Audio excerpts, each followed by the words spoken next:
Hello, everybody. I apologize. Something fucking going on with this thing today.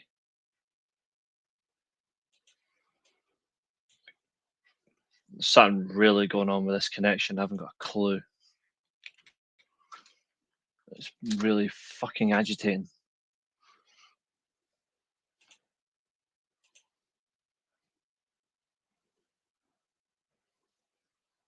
I'm checking it out just to be on the safe side. Hold on.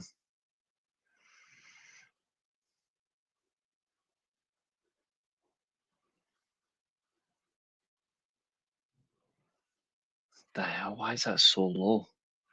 2 seconds.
I just don't get it.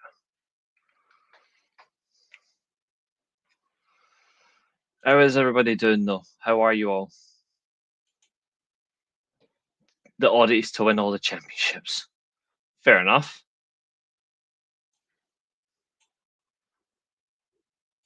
What the hell is that?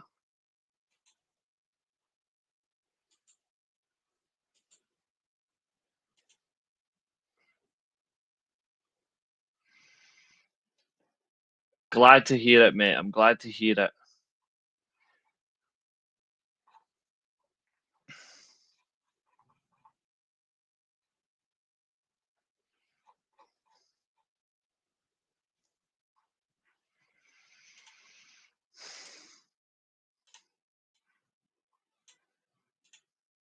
Okay.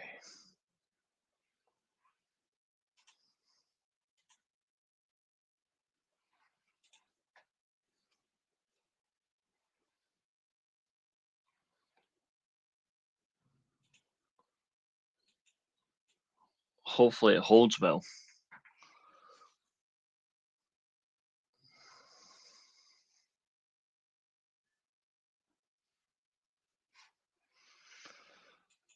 Okay. So, ladies and gentlemen, yes, today we are rebooking wrestling, which is all fun and games, but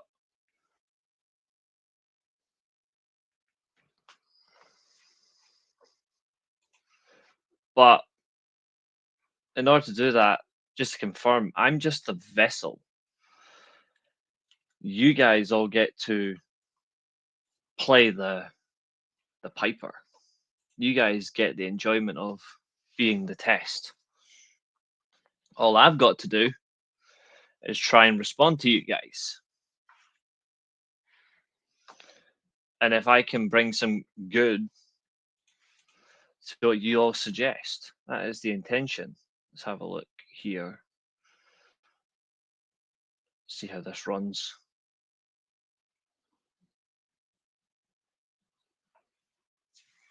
So slow.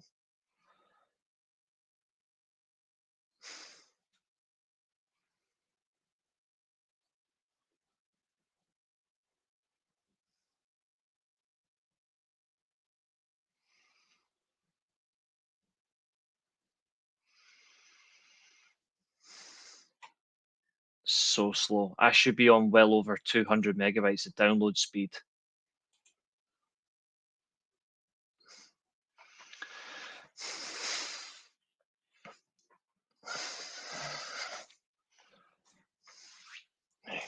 It'll be 2 minutes, guys.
There you go.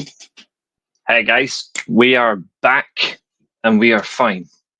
And we are sorted. So there was an issue with my connection.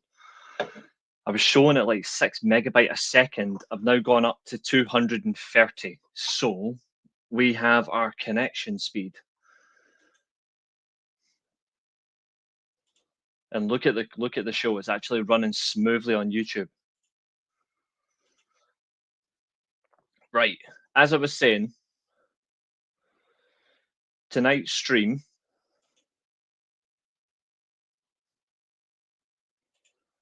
Absolutely. Awesome indeed. So tonight's stream, if you can please share this across your socials, I would really appreciate it. Tonight's show is we are rebooking pro wrestling. And if you watched last night's show, if you've watched the YouTube short, I pretty much explained what we're going to do. You guys are the vessel of question. I am just going to take what you throw at me. Now, Zodiac gave a great example. He sent me an Instagram DM of this, which I appreciate. What's up, Catherine? Well, after being slightly delayed on internet, I've finally managed to fix mine. So I'm just going to have another rerun, see what we're sitting on. Yep, straight back up to the 200s. 245 at the minute, 249, 250. Oh, you sexy beast. 260 megabytes per second. And my upload speed, keep getting faster. Come on. Come on. Come on. You were on 90 a second ago. You can do better than that. It'll get better. Either way, we're in good stead. So this is the situation. So, like I said, everyone that's involved in the show, if you want to take part in this, I want you to put a check or a cross.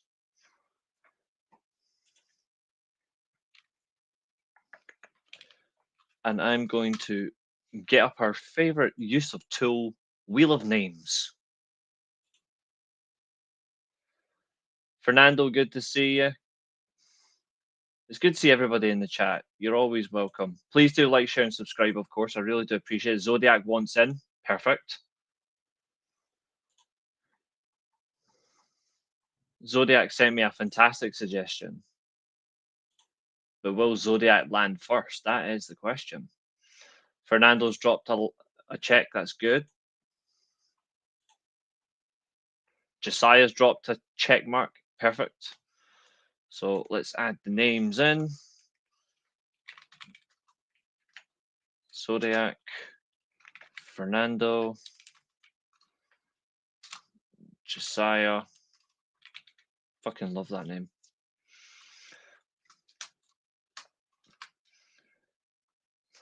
And I guarantee you'll all like it.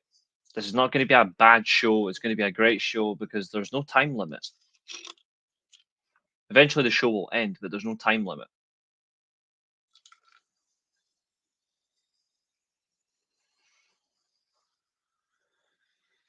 Just filling up this can, just kidding, this glass with some juice because I wouldn't be sponsored by Pepsi Max for nothing.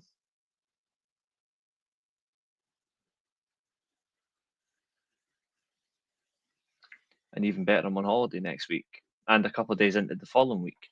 Speaking of which, I did not turn this on. I'm sorry. Hold on. Iron Man stream. That's the name of our quiz show. Our quizzes are called the Iron Man Quiz Show because the Iron Man is the greatest match stipulation in my opinion because it weeds out the weak. And by weeds out the weak, I mean the weak viewers that can't last. I love Iron Man matches. I love the length. I love the complexities. And I love the involvement that we get. Okay. So we currently have 3 participants. If anyone else would like to get involved, please put in, like what Zodiac, Fernando, and Josiah's done, please put a check mark in the chat. In the meantime, we'll kickstart everything about 30 seconds in. No, I would book her to get ripped up by a chainsaw. Very appropriate way to book her.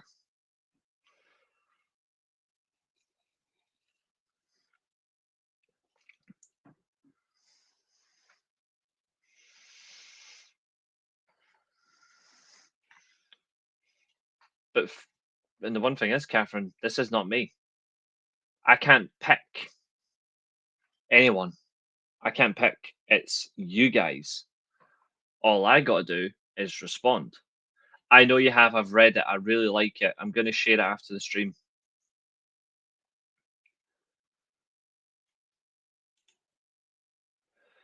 I stuck some WF booking at the beginning, the middle of 2001, and seriously altered it by the end of the year. I mean, let's be real. 2001 has the best WrestleMania, the best Backlash, and the best Survivor Series main event. But 2001 is not even a better year than 2000 as a whole. Ugh.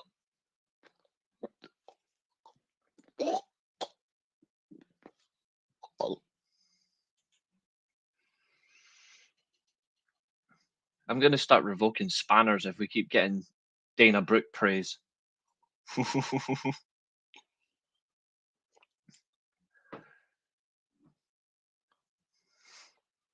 But yeah, so if you want to drop a suggestion, you've got to drop a check mark. If the wheel lands on you, then you will get to pick either. Well, actually, you know what? I'm going to explain the rules one by one.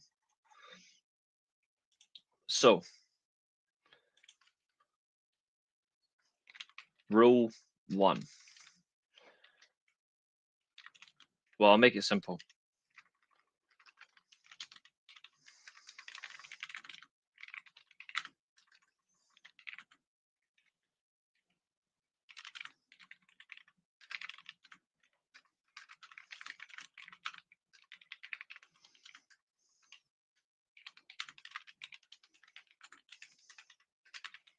Absolutely not, Catherine.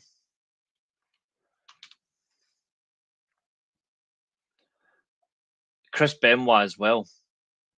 I think Benoit and Triple H were two major losses, even though I can't stand Levesque.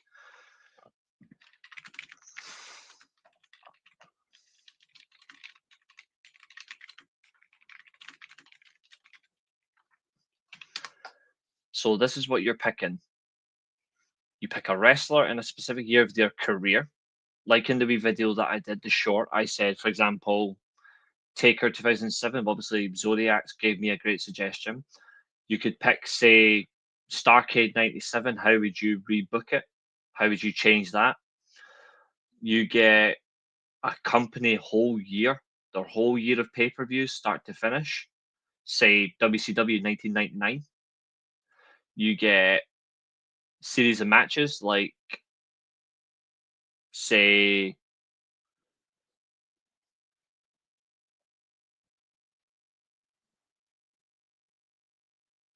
Omega versus Okada, for example. How would you do them? How would you change them around? Or how would you rebook a certain wrestler from the start of their career, like say the start of their main run, and how would you make their first year go? Like Randy Savage when he wins the WWE title in 1988, and then how he loses it in '89, or does he not lose it in 1989? You know what I mean? You get to do all that. So that's what you do. So rule 1, and I'm setting these rules on the line. You can't do anything. Once they're in, they're in. So rule 1.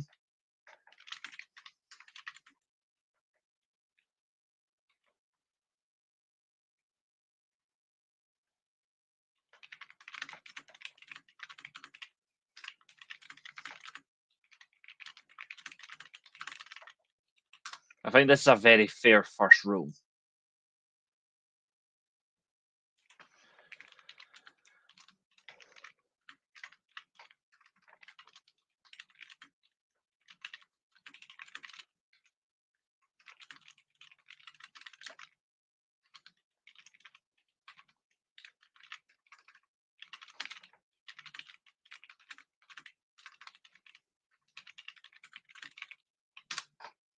Rule 2.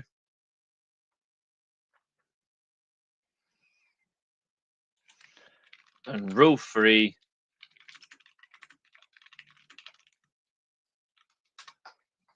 Probably the most important rule.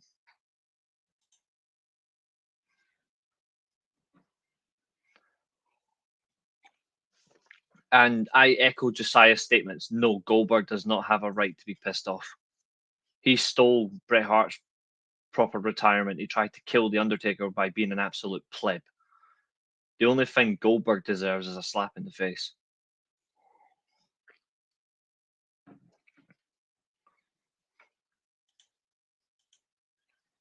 He's clinically unsafe. He doesn't deserve anything. Plain and simple. I've got no sympathy for Goldberg.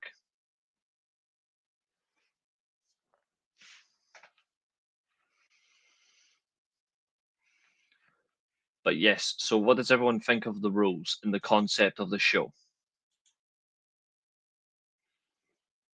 So here's your concept. Here's rule 1. Rule 2.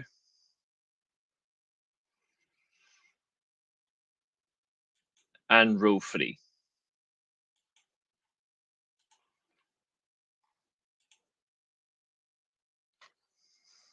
Yeah, that's fair. That is very fair. Does anyone else want to take part? Because at the moment it's Zodiac, Fernando, Josiah. Does anyone else want to take part in this?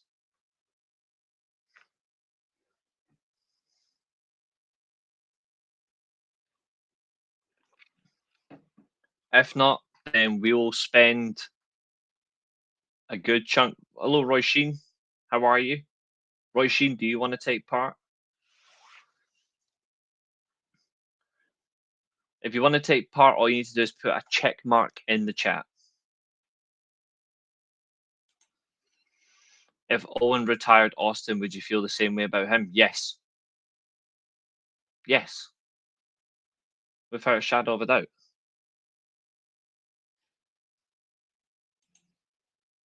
Thank you, sir. If you want to add any more rules, make a suggestion. But yes, if Owen retired Stone Cold the same way, I would absolutely. I would, because I don't like the whole concept of, yes, I like a wrestler, but if they're extremely unsafe and they ruin it for someone, then I'd be like, nah. Sorry, I came in mid conversation. Take part in what I'm good about. Glad to hear it. No, we're rebooking pro wrestling. So I'm gonna explain it on here. 2 seconds. There you go. You get to choose one of these. If it drop, obviously we're gonna do Wheel of Names, so everyone gets a fair chance. If it lands on your name, then you get to pick one of these, and I want you to obey my 3 rules. Rule number 1: you cannot force change of a topic if the wheel does not land on you. Number 2, you must only make one suggestion on your turn. You cannot suggest multiple. And rule number 3, have a good fucking laugh. Maria, she wants in. That's 4. Maria, you're fine. We're not starting the full thing for another 5 minutes. This is just a fun, welcoming conversation before we start. So you don't have to worry about that.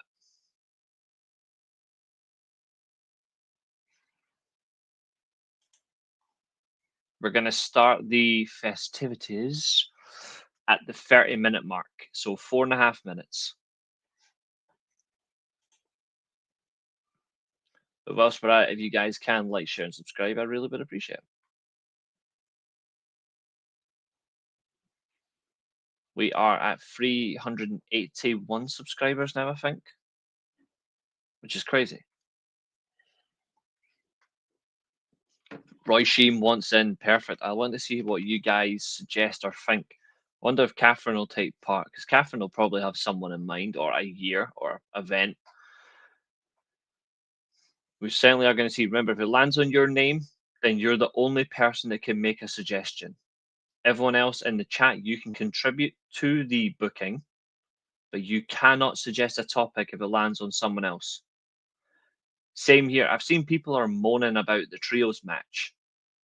If what I think is going to happen, I'm really glad about it. And I like we're going to get a big conversation out of the world champion. Oh yeah, I know what Catherine has in mind too. Catherine will probably say, "How would you rebook Hangman's career?" I'd be like, Hangman would be AEW World Champion for at least 2 good 3 years. It looks good, Zodiac. The way they're flattening out the show. That Aaron Talks Wrestling, I seen he quoted a few things, and I'm starting to think that's okay, Roy Sheen. The good thing is, if it lands on your name, then you're up first. But if it doesn't, you still get a bit of time to think. You reckon to kill off Mox? I think it's coming. I don't know if it's tonight, but I think it's coming. I've seen Aaron Talk Wrestling. He's been getting a bit too tribal on his posts. But he's also like barely been in here to say thank you since we helped him get 100 subscribers. So I'm thinking we back off a bit. Mox and Darby do have to hook up first. Yes, I agree. I'm backing off a little bit from him because I had to go and say you're welcome for getting 100 subscribers on your channel on one of his YouTube shorts. He hasn't been back in to say thank you. So I physically went and dropped a comment on one of his YouTube shorts saying you're welcome from our subscribers.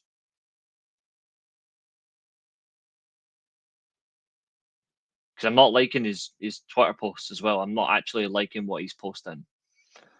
I'm all good fun and games about what promotions you like, but the way people come across as tribal, I'm not a fan. I didn't like that tribal shit. I had to respond to a TNA fan today as well that pissed me off. A TNA fan that said, "Oh, it's a shame that the world has to endure AEW Dynamite before TNA." And I went back and said, "Or you can enjoy AEW and what's going to unfollow from Dynamite. You can carry in the excitement into TNA." I'm getting sick of these like TNA fans for the longest time did not get tribal. They were defensive, but they were never tribal. And I'm starting to really hate some TNA accounts that are becoming tribal little wankers. I don't take them seriously. I will come at them any shape or form. I will not stand for it. When they're praising NXT like they've been milked, like no, no. There's only one or two TNA accounts that actually understand this partnership sucks. Apart from me. And people are like, oh, but wait till Masha wins the titles. I'm like, that doesn't make a difference.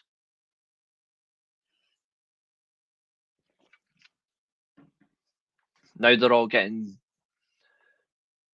excited because the Undertaker tweeted about the TNA title, and they're like, "Oh, Taker! Wow, Taker knows TNA exists. Of course, Taker knows TNA exists. How stupid can you be?" When's the rebooking starting? 20 seconds. So we're gonna do a little countdown.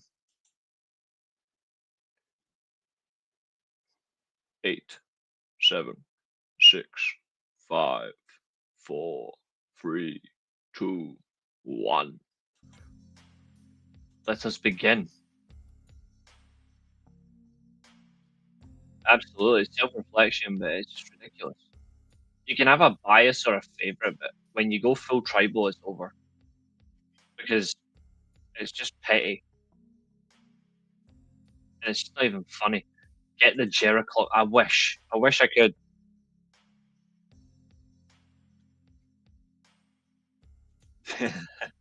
Do-do-do-do-do. Actually, I wonder.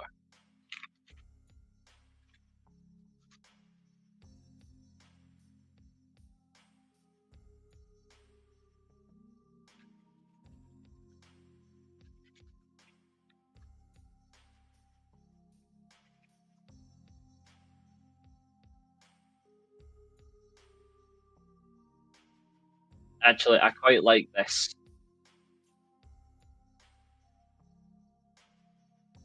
This is how we're gonna do this stream.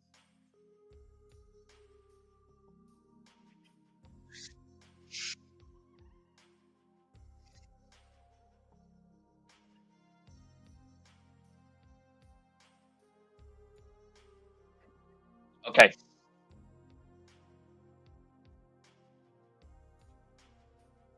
These are the names we have currently. So you can see yourselves on the big screen.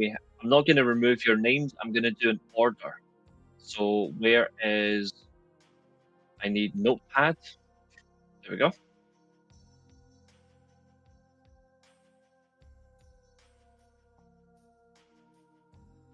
Save us, Reece 2K. I absolutely will. So order of... Behave. Order of names for rebooking. So number 1, number 2, number 3, number 4, number 5, number 6. Because all we have at the minute are 6 participants. So let us begin. And our first participant, ladies first, is Maria.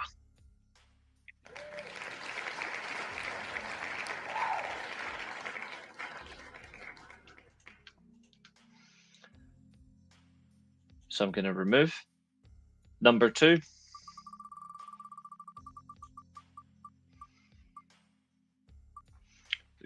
bottoms up for gents, is Zodiac.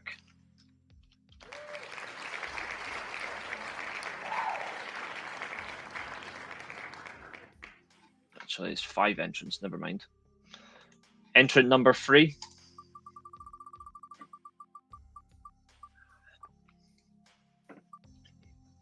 His club's on a roll, and his health is good.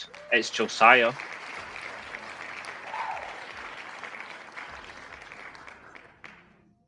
Now, to close the stream, are we going to have 3 men?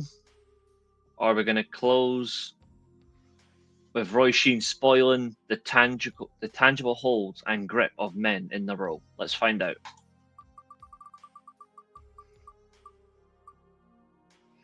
No, we start with it, we end with it.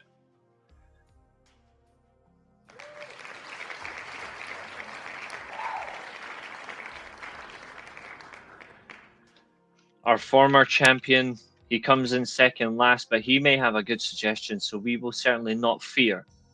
It is Fernando. And to close the show's suggestions for now, we may get more later on. It is Roy Sheen, entrant number 5. So, Maria.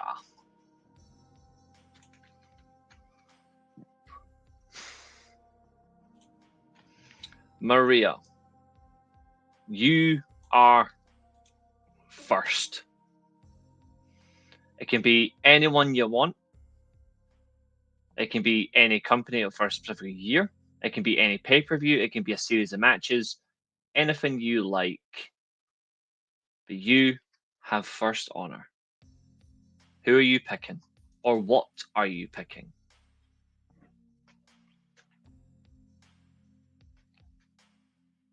And once the suggestion is dropped, ladies and gentlemen, you can participate.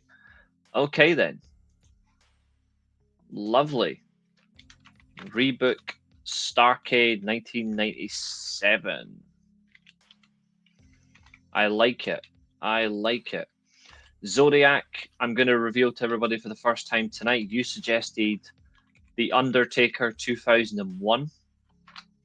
Josiah, your pick, please.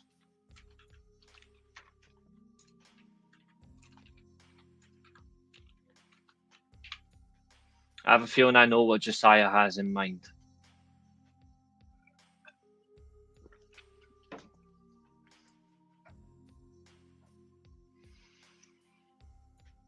Yeah, I thought so. TNA 2012. Fernando, your suggestion.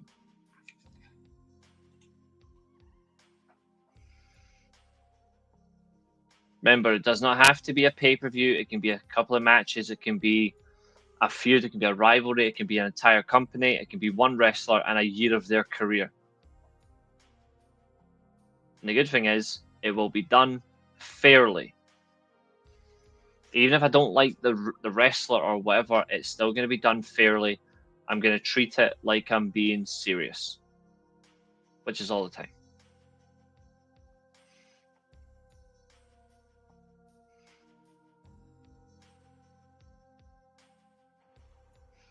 Anyone that comes in now, suggestion-wise, will be added after Roy Sheen.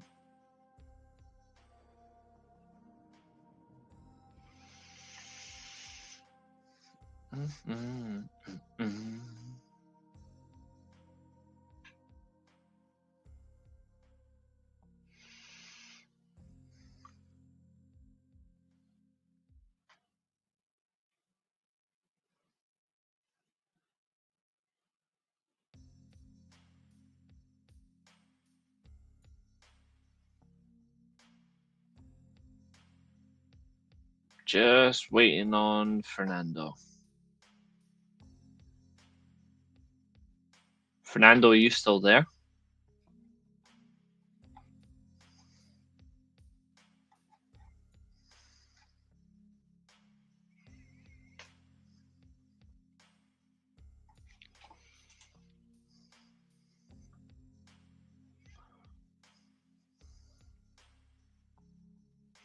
What's up, Abel? Good to see you. If you want to add your suggestion, mate, drop it in the chat. If you were in charge of WCW when it started getting into trouble, what would you do to save it?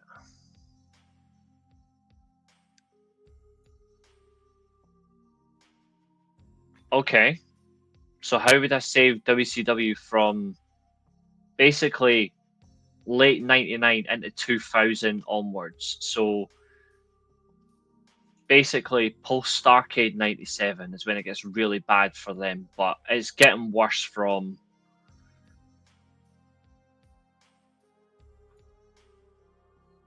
Fall Brawl. So from Fall Brawl 99 onwards. Okay, that's fine.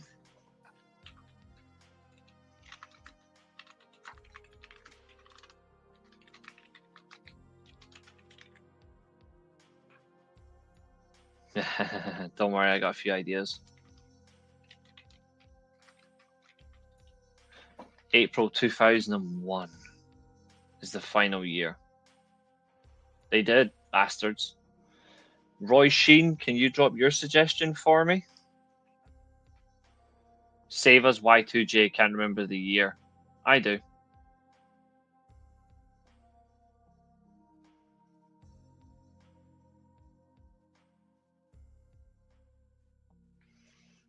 Save us Y2J was 2007.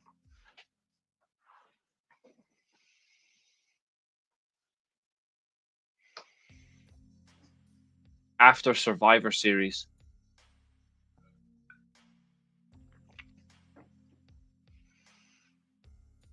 I still remember his very first codebreaker on Santino Marella. Randy Savage 2004. Okay. That's a very interesting one. I like it. I like it. I will take that challenge.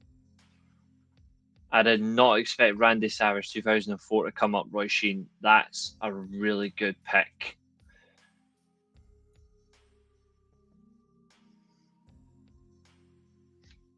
I'm actually really liking these suggestions, guys. They're really good. Okay. Abul, are you wanting to drop one in? And if you dare ask me how would I book Stephanie Vaquer, I am not doing anything for you, you horny devil. Second favourite. Who is your favourite, Roy Sheen? Randy Savage was my granddad's favourite.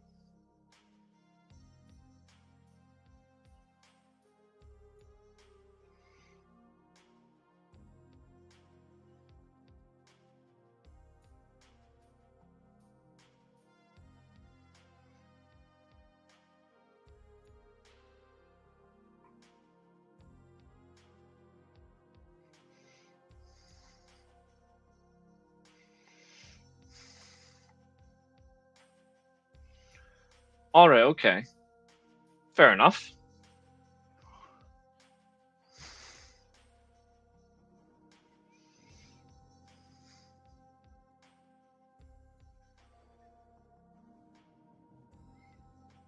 Yes, you can.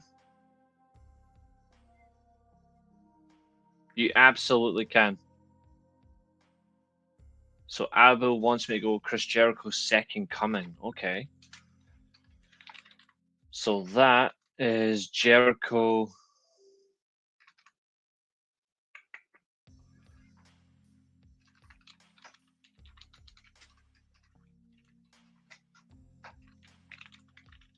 Rebooking Chris Jericho 2007.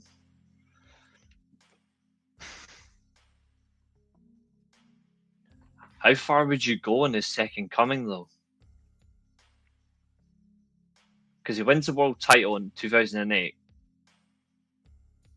and then again in 2010. How far would you go for his Second Coming?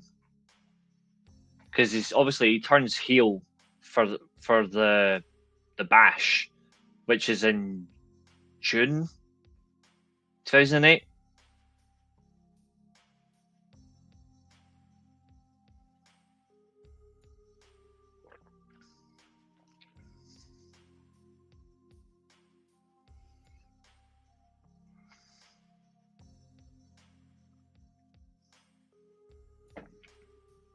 Okay, so we'll say Chris Jericho 2007 until SummerSlam 2010. Because fuck the Nexus. Okay, that's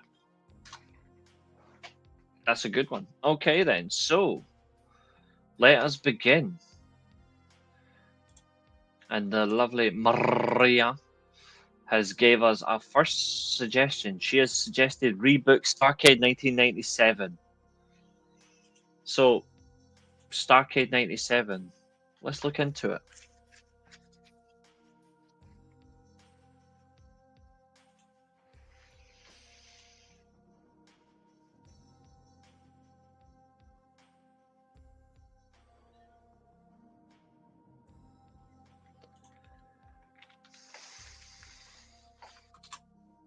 Top search, no surprise.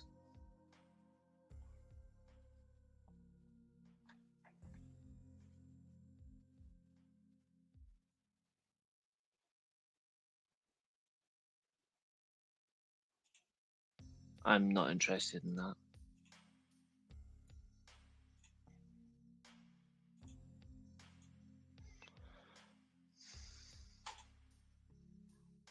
There we go. Okay, so Starcade is 8 matches long.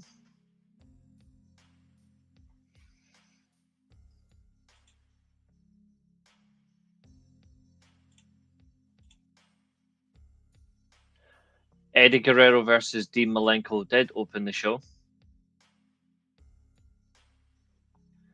All you need to do is just continue to provide some good suggestions, as you always do.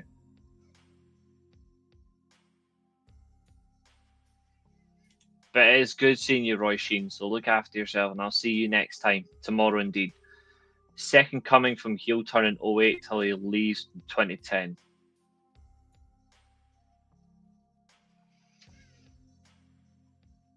I would say the Second Coming is when he returned at the end of 2007, so I would say then it's still a good near enough 3 years?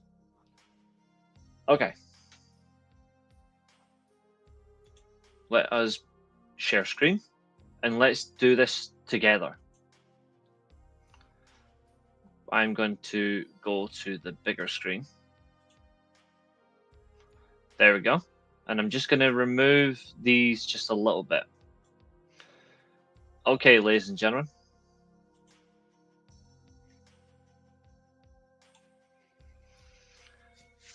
So, we have 8 matches. Eddie Guerrero versus Dean Malenko for the Cruiserweight title. We have a 6-man tag team match. Very important one. Savage, Norton, and Vincent. That is correct. Ray Taylor and the Steiners. Goldberg versus the late Steve Mongo McMichael, and that is what he was called. I'm not being offensive. In a Ravens Rules match, we have Saturn before he bullied Jobbers, accompanied by Rhino defeating Chris Benoit. In a very long match that was quite surprising, Buff Bagwell defeating Lex Luger. The US title is on the line in a considerably short match. Diamond Dallas Page versus Kurt Hennig for the control of WCW and the control. Sorry, I should be specific. The control of Nitro with referee Bret Hart. It is Larry Zbyszko versus Eric Bischoff, as a certain man once said before he passed away. And then one of the shortest title matches there, Goldberg's future opponents, Sting and the champion Hollywood Hulk Hogan. Okay. 8 matches. How are we going to rebook it? What are we going to do? How are we going to do it? Well, we're going to really lambast this. So we're going to start with what doesn't change. What doesn't change? So let me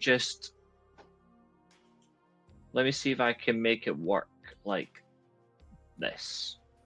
So if I highlight something, it means it's not getting changed.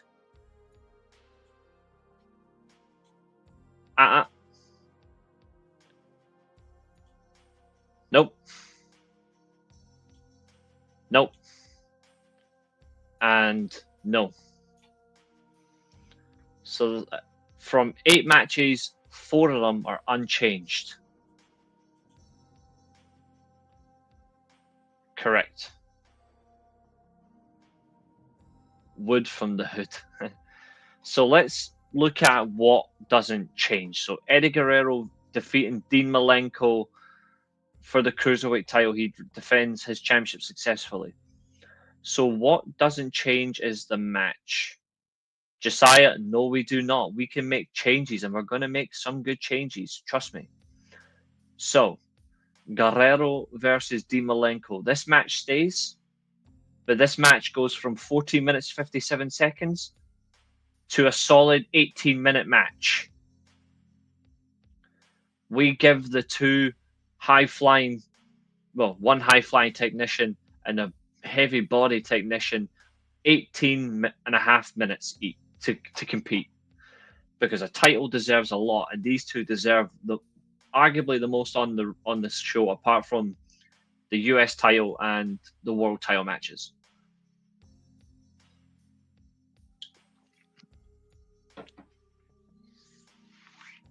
So Eddie Guerrero and Dean Malenko is unchanged. They just get more time. Excellent. Happy with that? Wonderful. Let's move on. Randy Savage, Scott Norton, and Vincent versus Ray Traylor and the Steiner brothers. The Zodiac says Steiners versus Outsiders WCW Tag Team titles. Now, we know from this show that Kevin Nash did not show up, the giant pussy that he is. Therefore, this match becomes a tag team title match where the tag team titles are vacated due to Scott Hall not having a tag team partner, not being able to compete.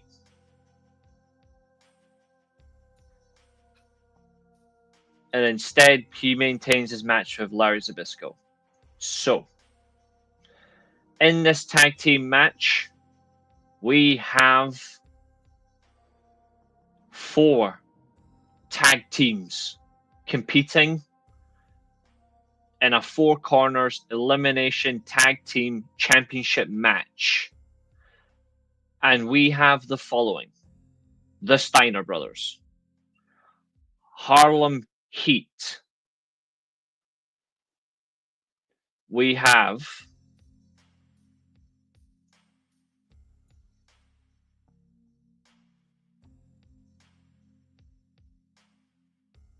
was in WCW at the time. Yes, we have Psychosis and Rey Mysterio Jr. And lastly, we have the Giant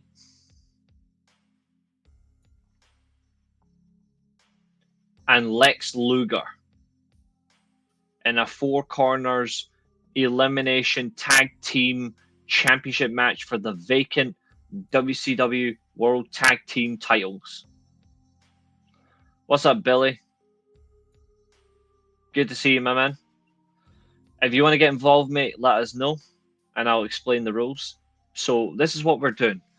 We're giving a strong 18.5-minute opening contest to Eddie Guerrero and Dean Malenko.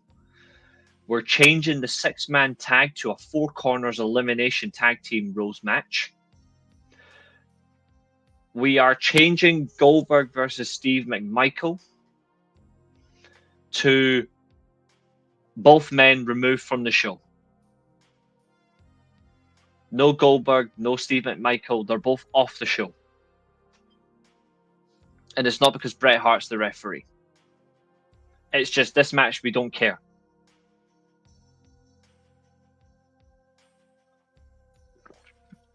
That is very true, Josiah. Absolutely no Goldberg. For this one, he's far too green. And he's on Starrcade.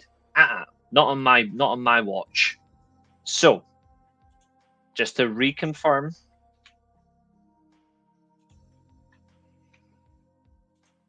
so everyone can see, and I'm going to put it on our predictions sheet so it's easier.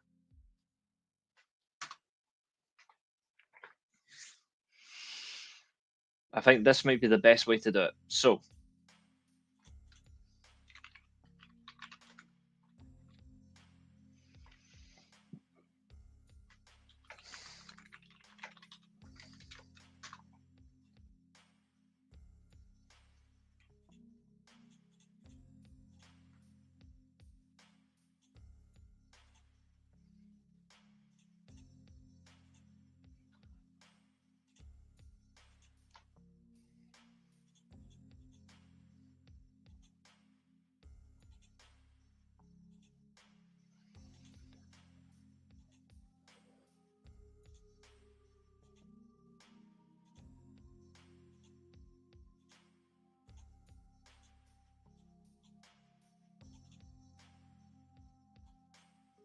okay.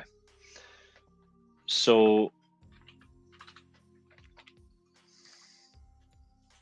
I'm putting in everyone's suggestions here. Excuse me.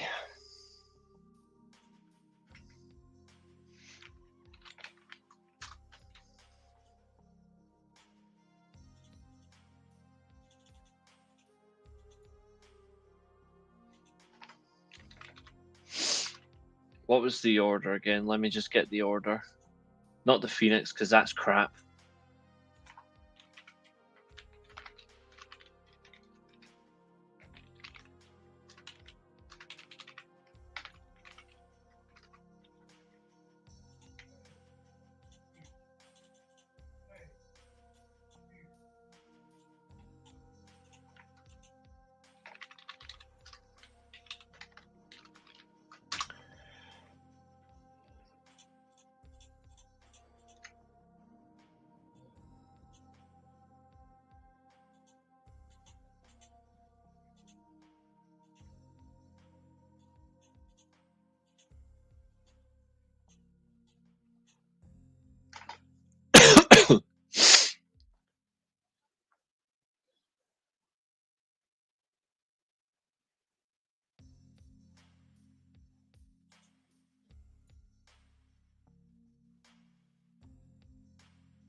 In fact, it might be easier if I just do it like this.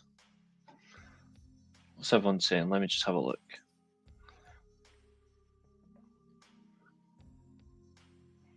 No, we're not doing this in 2K. And it's not about Goldberg moaning.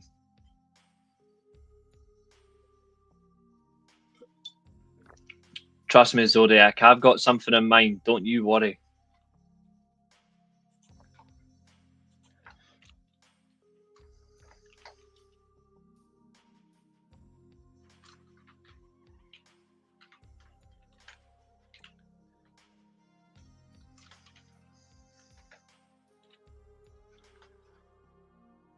So we've got Starcade 97.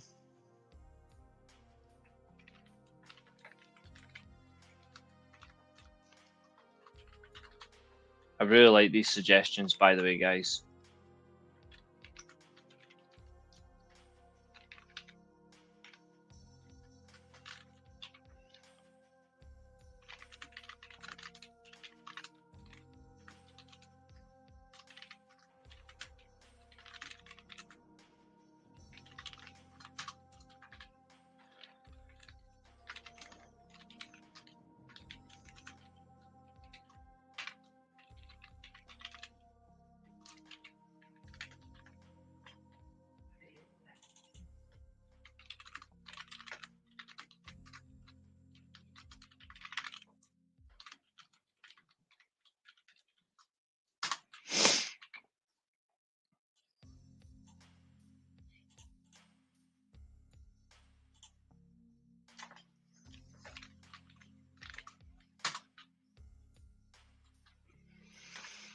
Okay.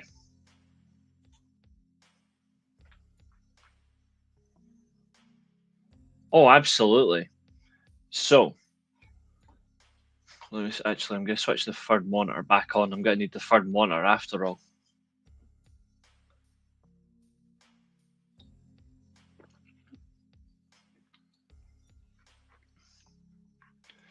Okay.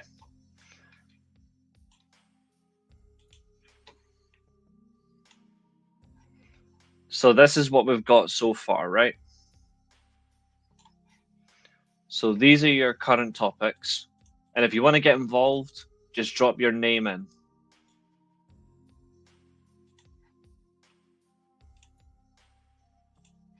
Again, you do not have to.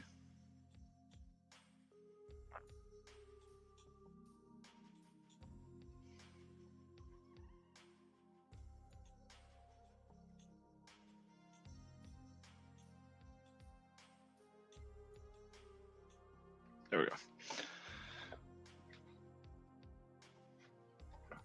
So Starcade 97 from Maria. So we said Eddie versus Malenko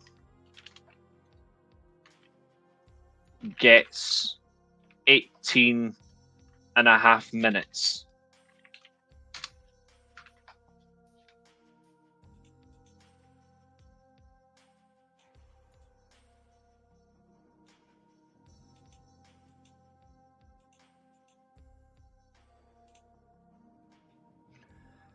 They get 18 and a half minutes. Result stays the same. I think that's fair.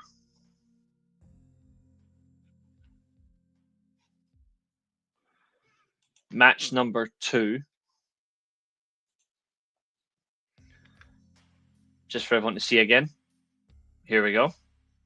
And I said we were changing that. So we change it to 4 corners, elimination,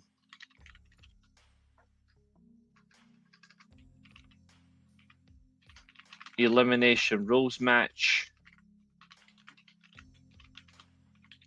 vacant WCW tag team championships. And then we said the Steiners versus Luger and Giant versus Harlem Heat versus Juventud and Ray Jr.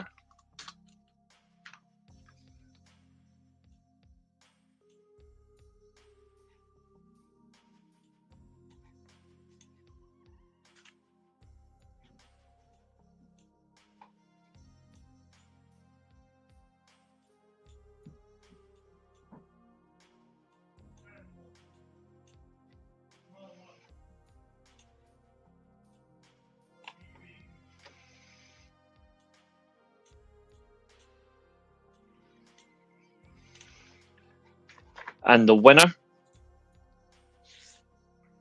Rebook Cena's heel turn. Easy, doesn't get turned heel.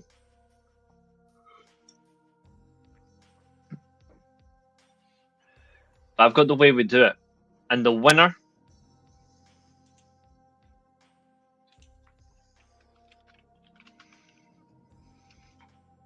this is where I'm going to pull a fast one on you. The winner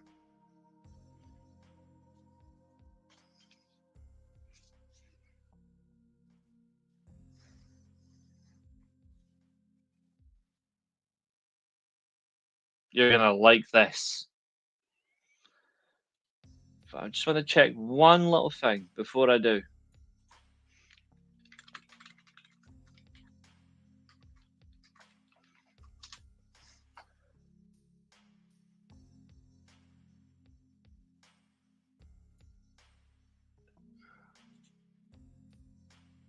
Because this might be really useful. Mm-hmm.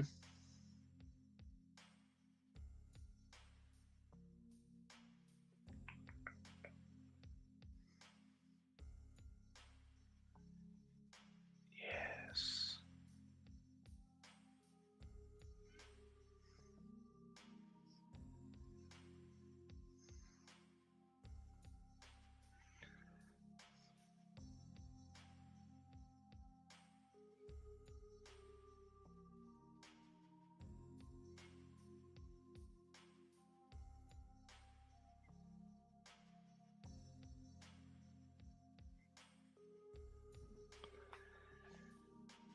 In a shocking twist, the winners of the match,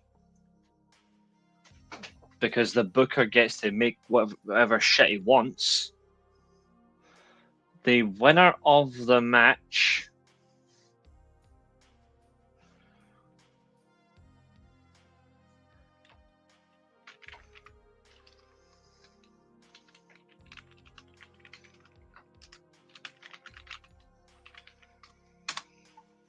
Steven Regal and Fit Finlay, because they get added as a last minute entry and it becomes a 5-way match at the very end and they steal it when everyone is knackered.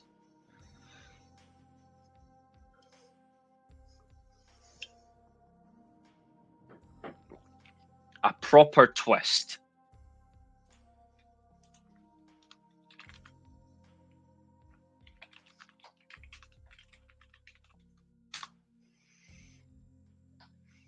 You think I'm going to let you lot get a predictable answer? Oh, he's got cruiserweights. Give the cruiserweights the title. Fuck no. We throw a fastball. None of the shitty baseball or cricket fastball crap. No. You get a proper fastball. And this is how we do it. Back to the card. So I've already confirmed Goldberg versus Steve McMichael is replaced because it's a load of shit. So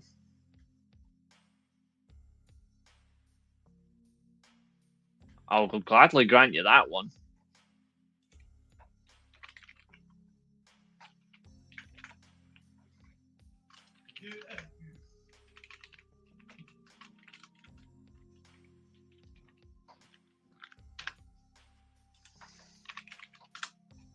Saves me having to adjust the size of the bloody font. There we go. Saves me time. So I've said I'm rechanging this. So Goldberg. Goldberg versus Steve McMichael replaced by Miss Jacqueline versus Medusa, as Zodiac has said.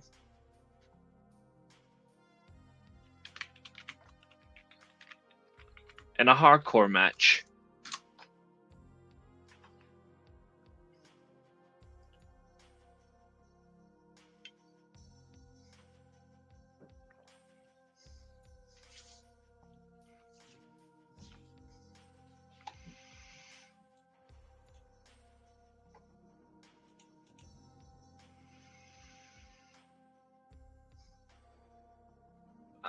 It's because I know how to book matches properly.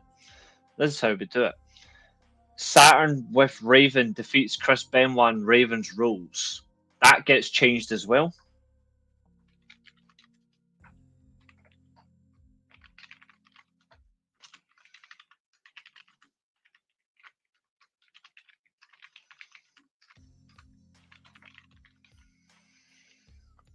This will get changed to what it should have been, which is Raven versus Benoit.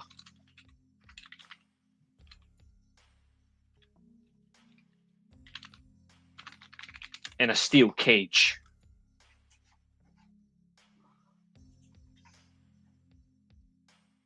It was safe, 100%, but it's not.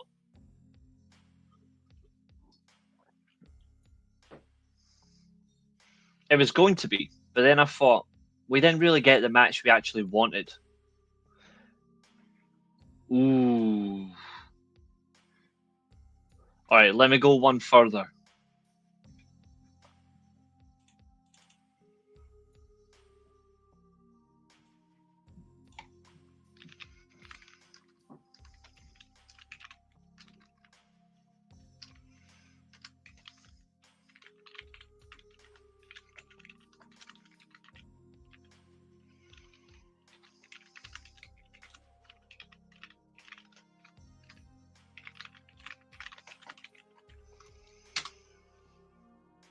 That way the flock can't get in.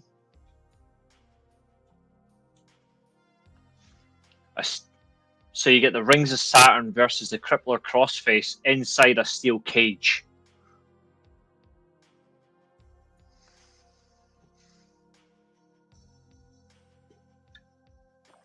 Absolutely.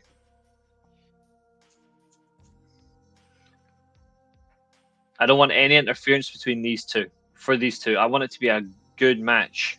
Because to be fair, it wasn't a bad match. Now the thing is, it's similar to that.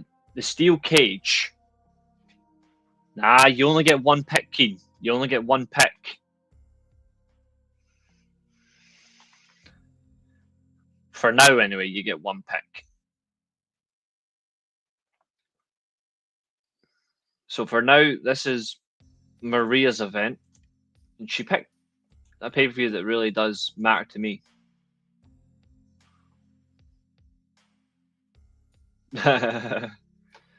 No. So far, we have 4 matches. You can keep, if you want to keep Nakamura, that's fine. You can get a chance to change it if you want. So far, we have 4 matches that are better than Starrcade 97.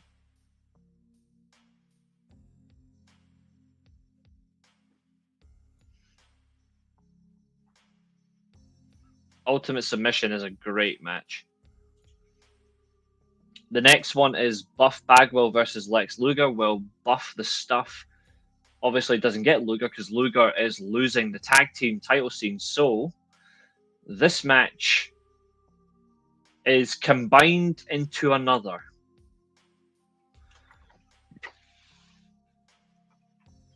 So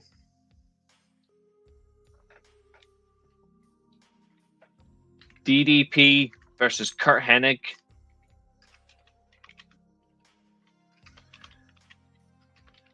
US title becomes DDP versus Kurt Hennig versus Mortis versus Buff Bagwell Actually, not just Mortis. Triple threat US title match. DDP wins, pinning Mortis. And actually, for this one as well, I need to put. I'm still going to have the same result. Saturn wins.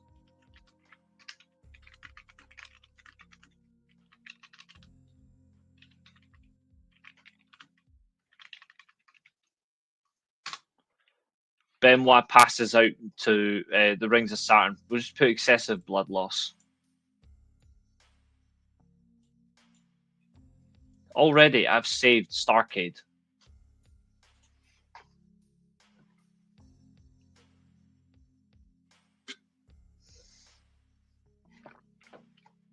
A lot of people sleep on Mortis. Mortis was great. Or as everyone else calls him, Canyon. Ooh, better than Canyon.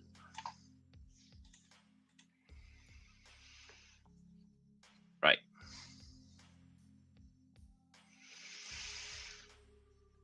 Match. The next one was Zbyszko versus Bischoff. To be honest, I'm keeping that the same. Because that was a story. I'm not going to remove that.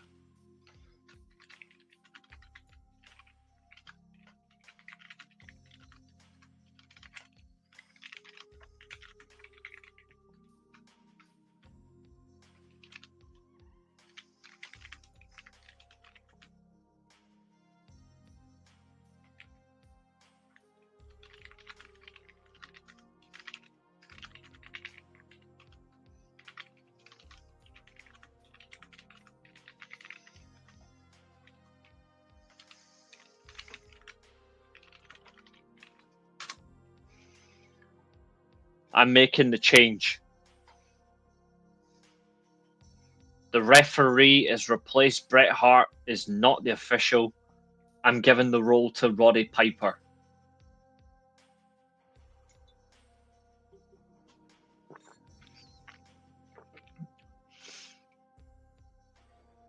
And then in the main event, Sting. Oh, hold on.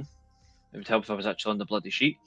Sting versus Hollywood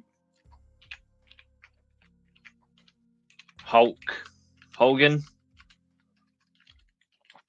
WCW World Heavyweight Championship match.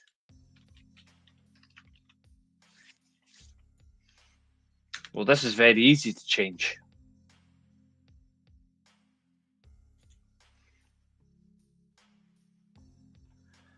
A little bit of a reverse psychology here. We're going to keep the same match.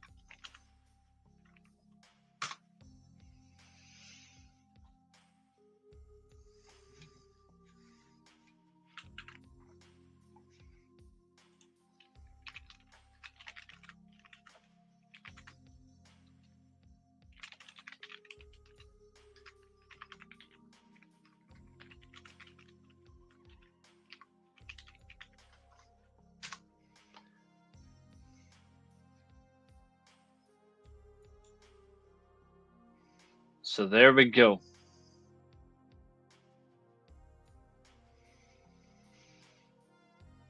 Let me just zoom out a little bit.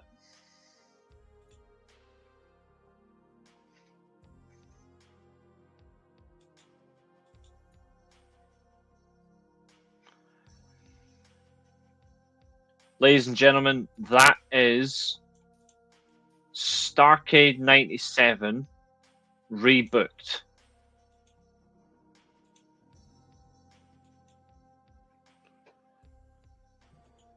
What do we think?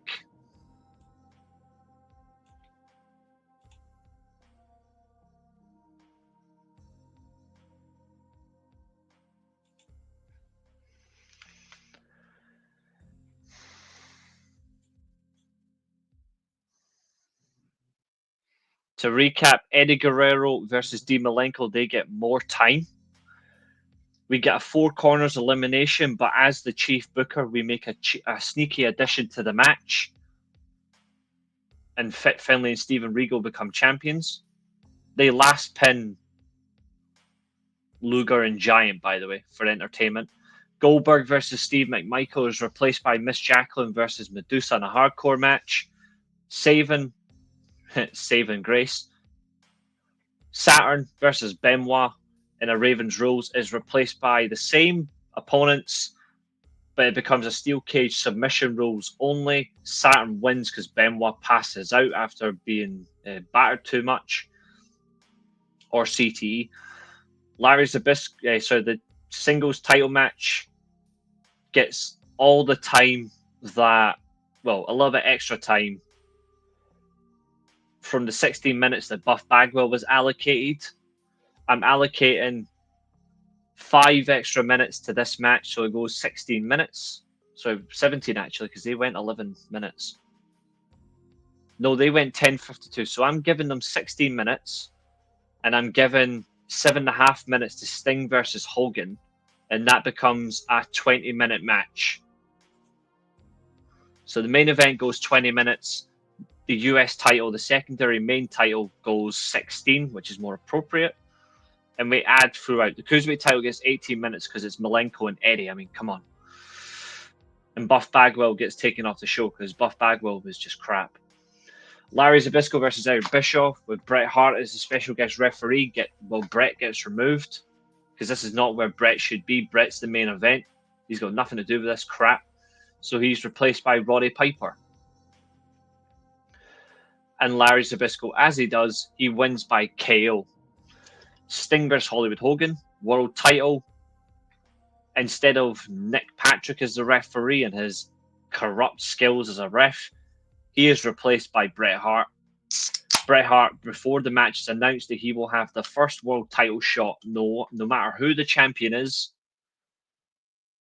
at Sold Out. Sting wins by pinfall. No fast count. It's just a straightforward pin. Hulk Hogan does the JOB.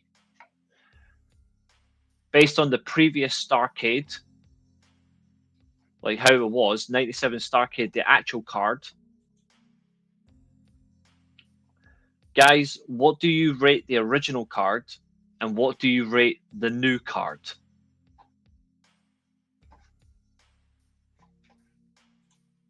And what would you change? Remember, you're allowed to make a change if you wish.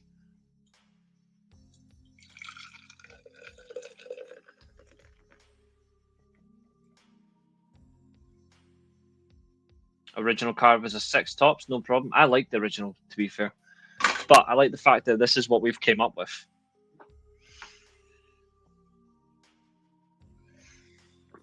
The main event had arguably one of the best builds of all time, if not the best build.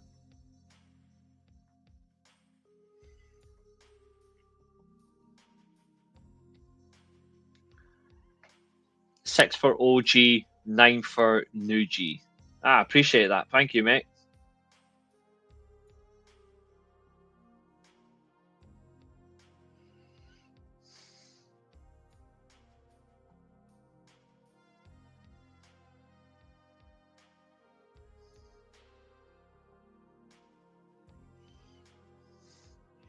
An 8 minimum, I'll take that. I'll take that with flying colours. Abel's already celebrating because there's no fucking. Abel's celebrating because there's no Goldberg.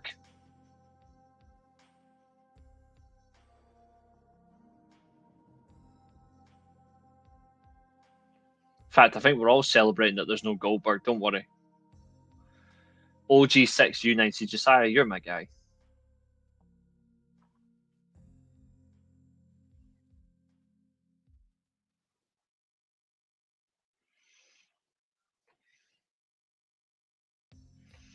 Absolutely. I was tempted to change the stipulation.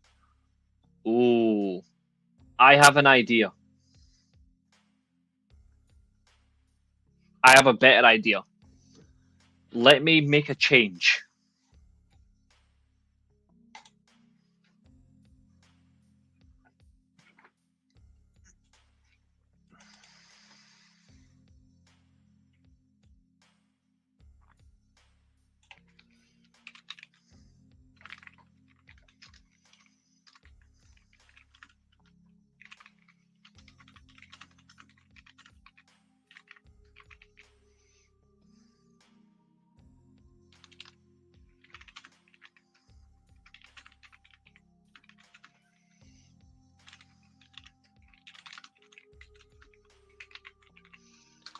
So we have this match instead, but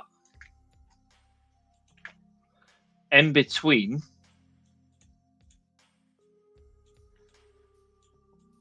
we're going to get this match a bit early.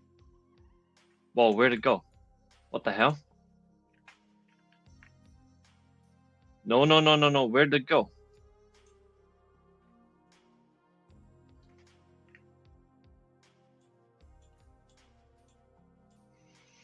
I've got an idea.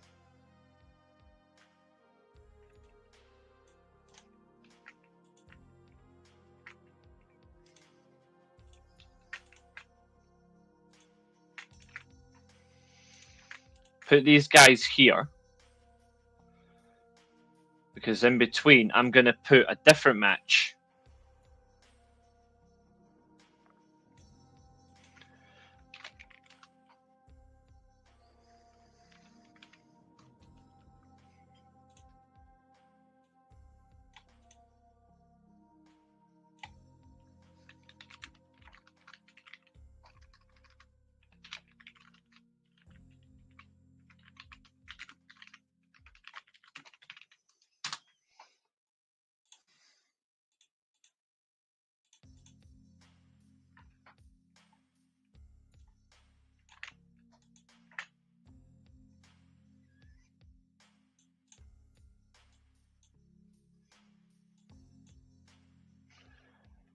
Instead of waiting to sold out, we get it early. Zbyszko versus Bischoff becomes Larry Zbyszko versus Scott Hall.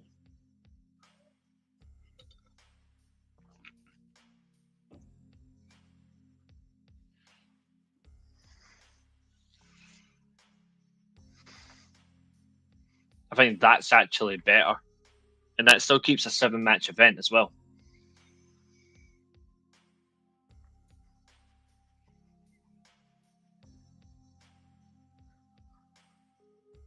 Ooh, I like that.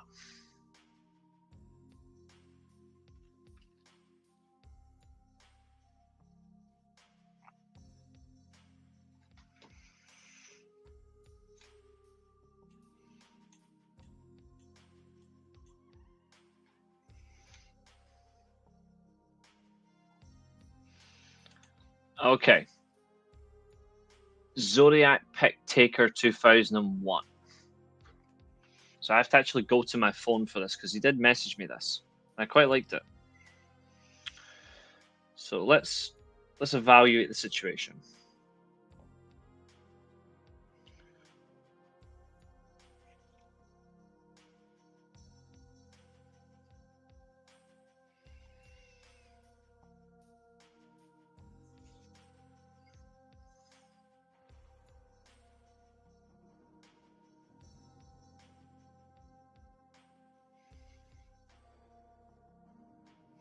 No, I like this. If I'm right in saying this is what Zodiac picks.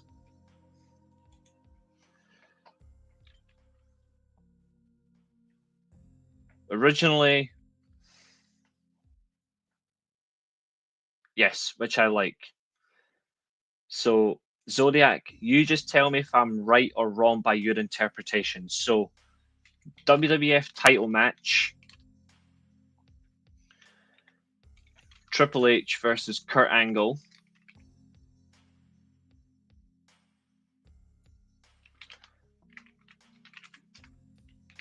Triple H wins,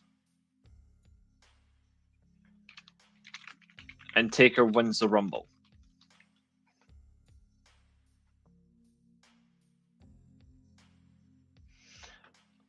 I don't know. I would be a bit unfair on that. Taker's best WrestleMania matches started from Randy Orton onwards. I think that's harsh.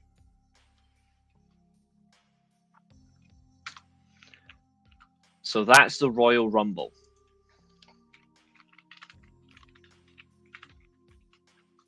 So that stops the year of Austin as well, which is very interesting. I quite admire that. Number 2, Kurt Angle versus The Undertaker.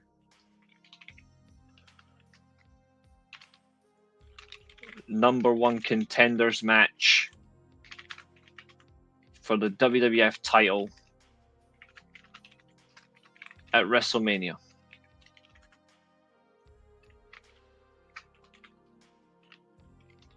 And that's No Way Out.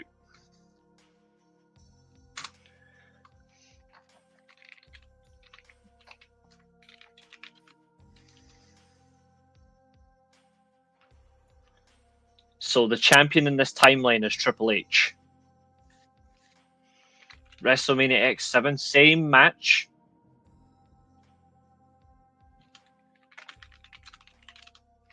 In the Houston Astrodome.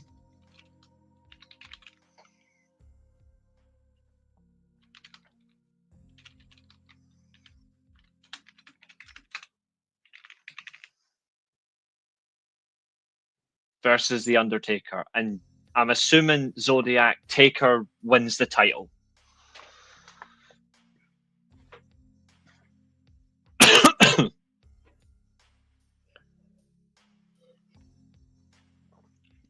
Fair enough. I appreciate that.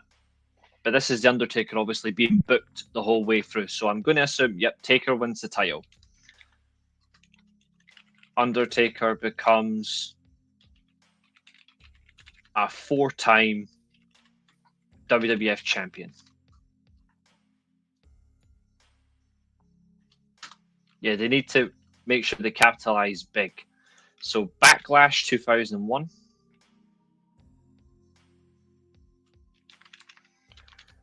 Undertaker versus Triple H WWF title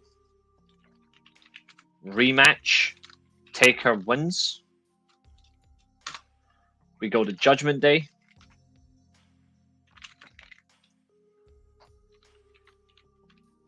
fact, I don't need to add I don't need to add the year on the events because we know what fucking.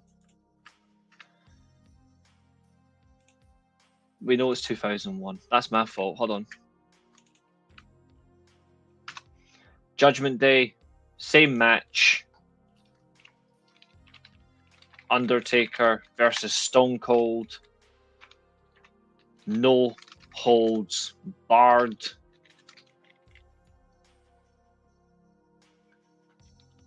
WWF title match. I'm going to assume Stone Cold wins the title at this one, Zodiac. Yeah, I'm going to put Insurrection in a second. I'll add that in a second. Just want to double check. Does Stone Cold win this or does Taker win?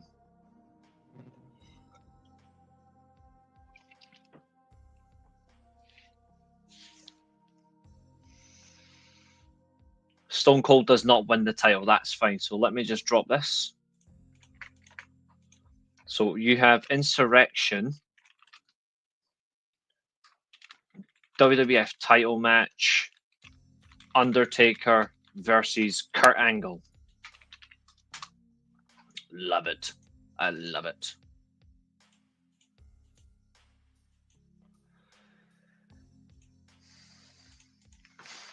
Undertaker retains.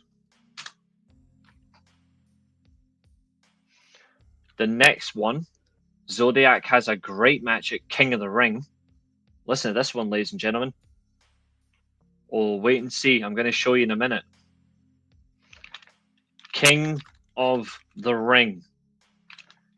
The Undertaker versus The Rock. Even though The Rock was not back at this point, but I'm assuming Rock will be back because he doesn't get suspended. So I'm taking the factor he's not suspended. WWF title match. Taker wins this one. Taker wins again? Or does Taker lose?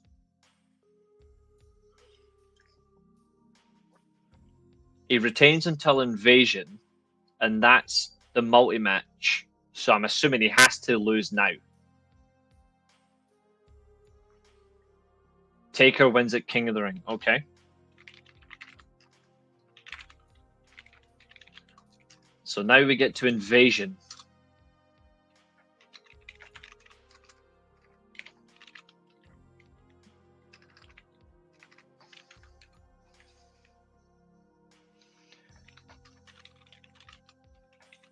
Team...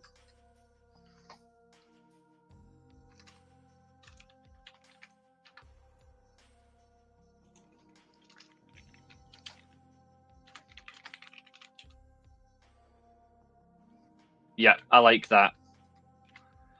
So is it the exact same teams as before Zodiac, except...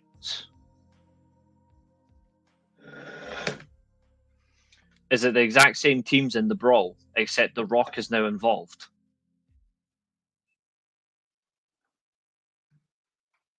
I just want to know how it's worked. Is it still the exact same teams?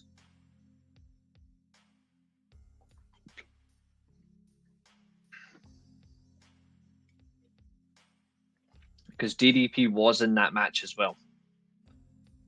Okay. So who is your team WWE? Is it Rock, Kane,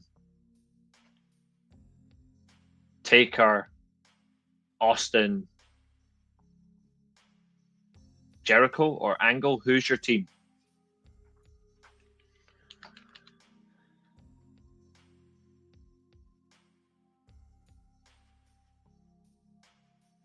So I got your team WCW. That's actually a really good team.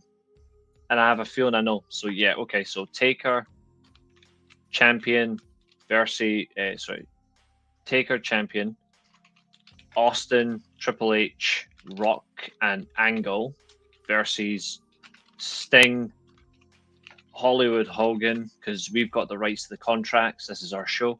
Ric Flair,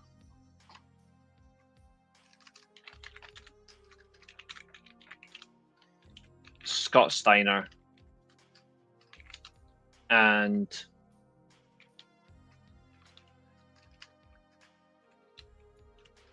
DDP. I'm going to guess, Zodiac, the winner of the match and new WWE champion is Sting.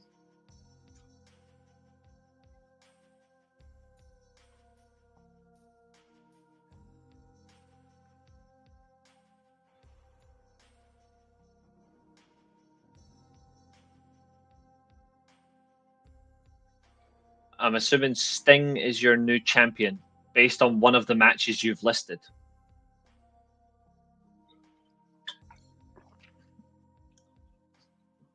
Ric Flair. So Ric Flair becomes a 17-time champion.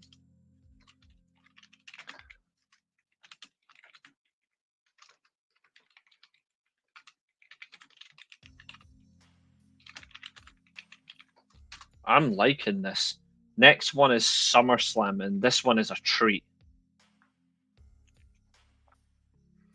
This is a great treat.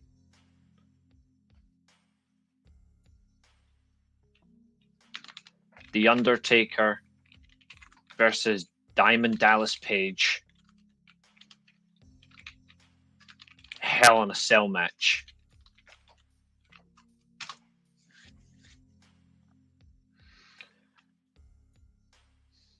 Fucking top-notch card. Unforgiven. Yeah, I agree. Unforgiven. Steve Austin, so Stone Cold, versus Triple H, versus Taker, versus Sting. versus Flair.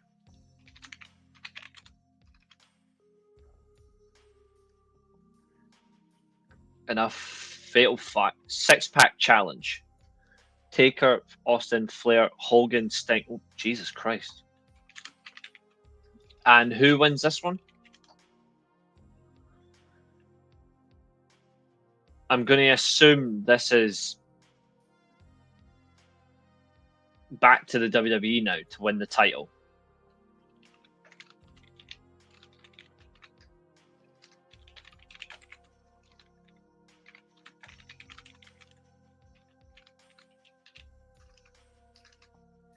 Flair retains. Okay, I'm liking this. Although I do have a feeling I know who you've got to win. Yeah, I think I've found how you've done it. I like this. So up next is No Mercy. Undertaker versus Hollywood Hulk Hogan. Taker wins.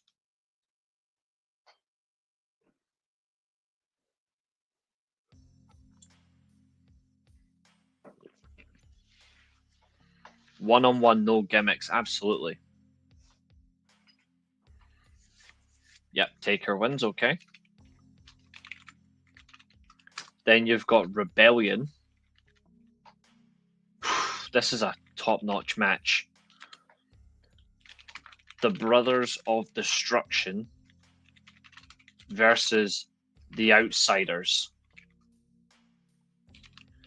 And I'm going to definitely assume here you've got Brothers of Destruction winning this.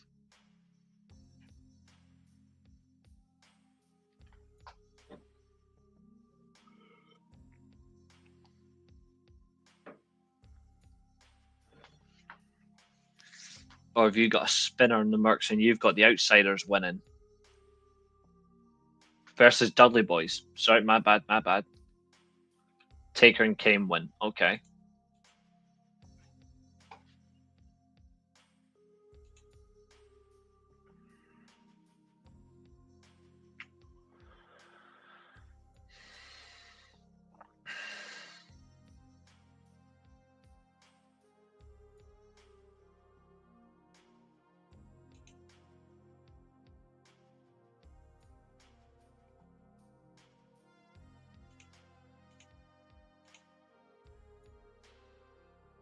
What the fuck?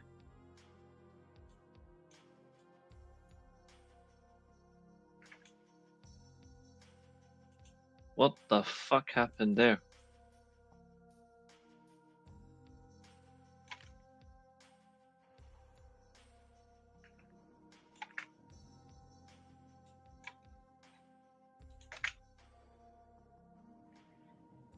Stupid thing.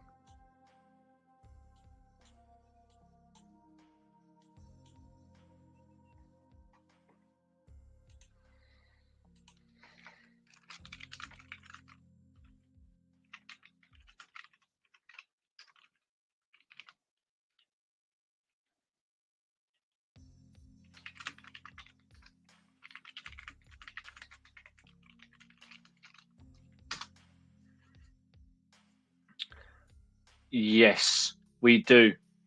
Survivor Series. Taker is not part of the big match, Team WWF versus the Alliance. Instead, we have The Undertaker versus Sting.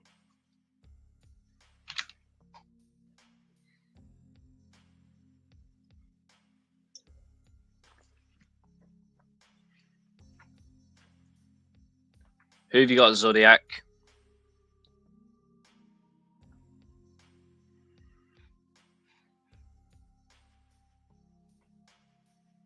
In a casket match.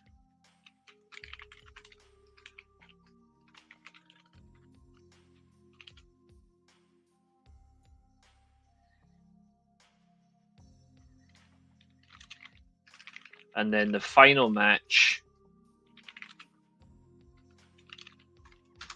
which is Vengeance, an underrated pay-per-view.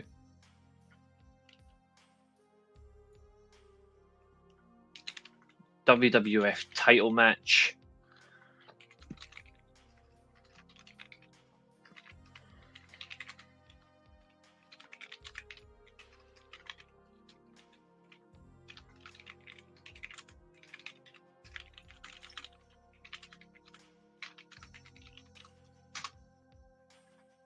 Because by that point, he would have still turned heel, I think. So, we have Big Evil as WWE Champion.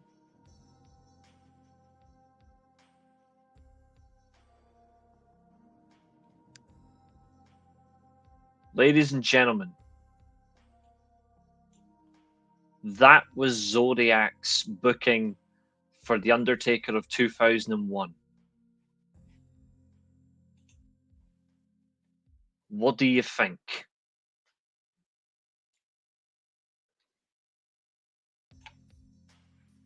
I, for one, fucking love this.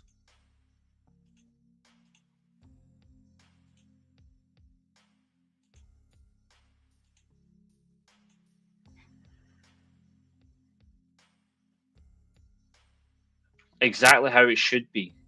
And I think that is spot on, sir. Like, this is outstanding.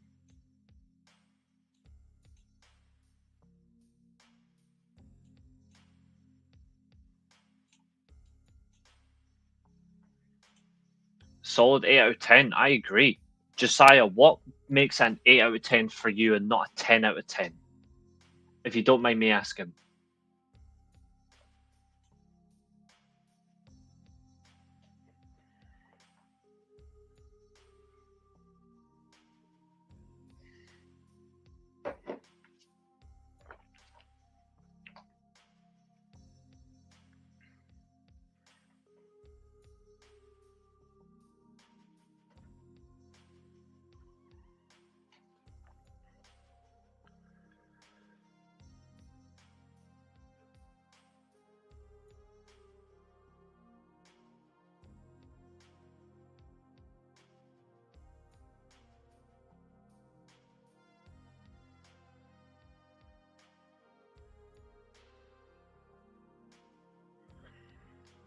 We don't get Austin versus Angle or Triple H versus. But here's the funny thing. Here's the funny thing. Remember, Zodiac is only booking The Undertaker. There's a high chance we still get Austin Angle and Austin Triple H versus Austin versus Triple H 3 Stages of Hell later. There's still a high chance we get those.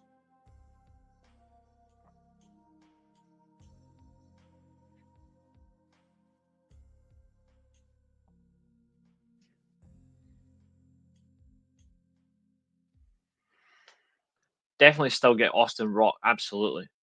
I really like the creativity you've gone into, my friend. I think it's excellent.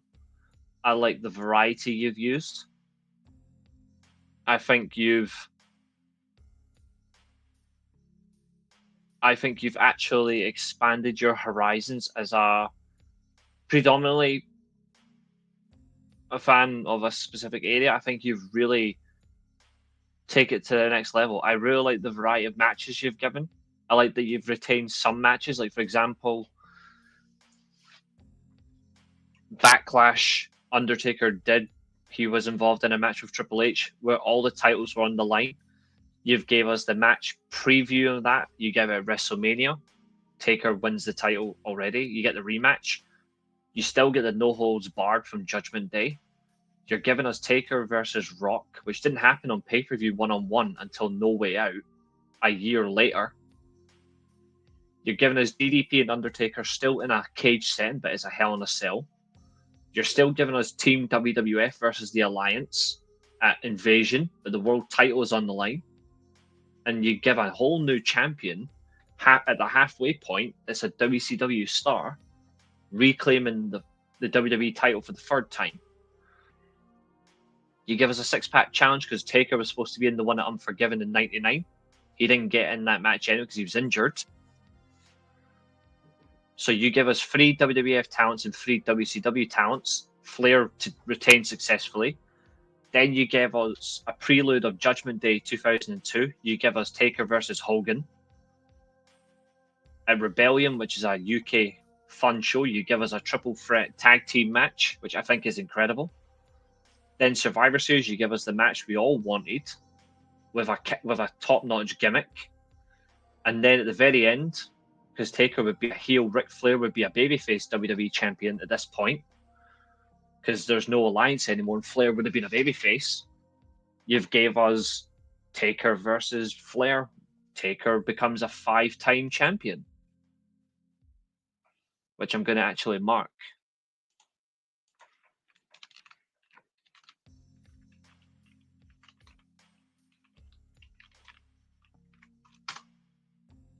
I'm very fucking impressed. Very impressed. That's top tier. I'm very, very pleased. Thank you, sir, for this suggestion, and thank you for sending it as well.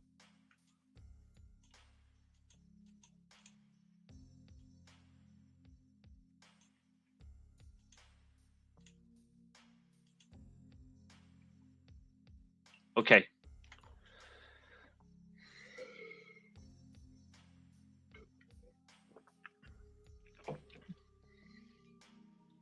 I'm just going to take a little short break.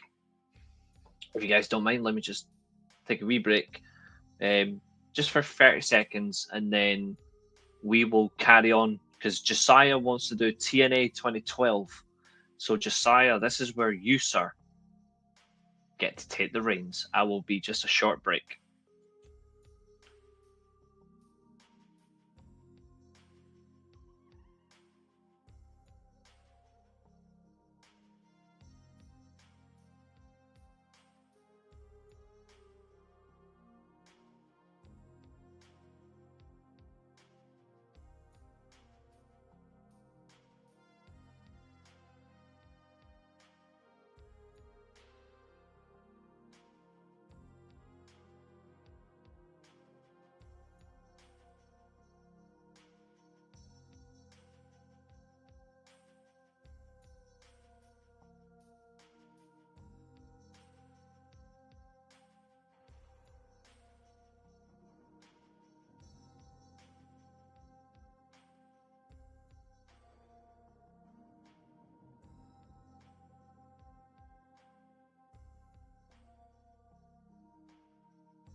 Okay, I'm back. Let's see. Right, so to premise this before this booking starts, here's a couple of key things to note. One, this is the booking of the World Heavyweight title scene. Okay, hold on, let me put that in specifically.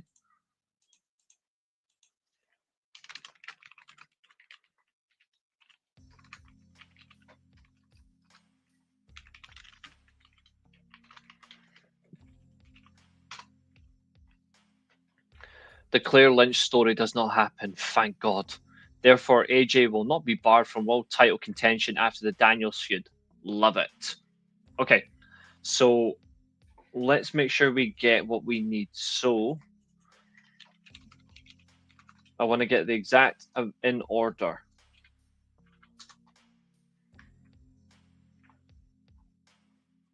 So of course, one by one. So TNA Genesis 2012 is the first event. I'm getting them all in the right way. Then it's fuck off with all this crap. I don't want that shit.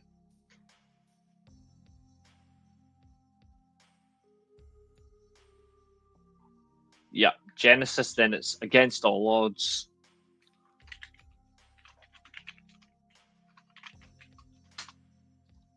Don't need that. Against All Odds after that. Well, that's a very easy one. Victory Road. It came far too early this time.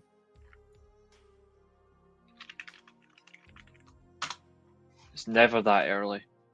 Then we get Lockdown. Then after Lockdown, we've got Sacrifice, which is a really great event.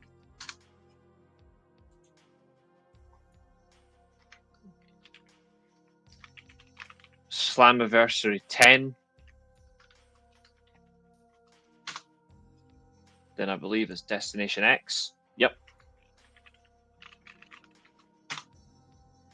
I'm just getting all the pay-per-views and then we're ready to go. Yep, Hardcore Justice.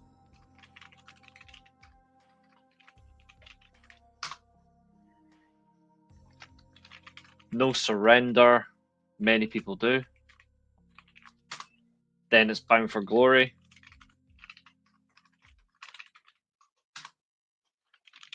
Turning Point. That should be that.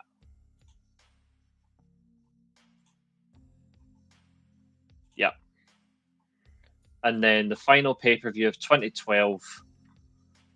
Final Resolution. So, Mr. Josiah, you have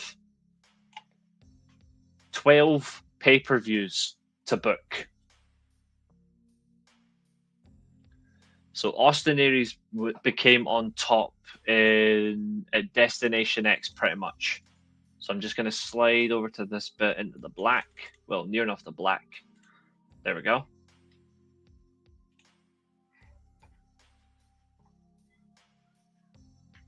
Thank you, Abul. You are very soon. So I'm looking forward to seeing what you do. So the first event is Genesis. So the TNA Genesis event from 2012, the main event was not particularly strong.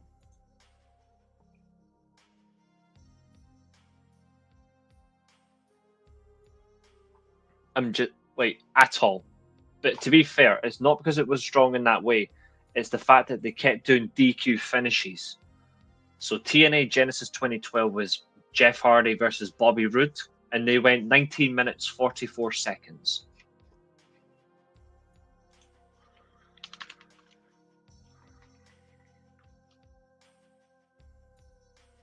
So let's see what Josiah does.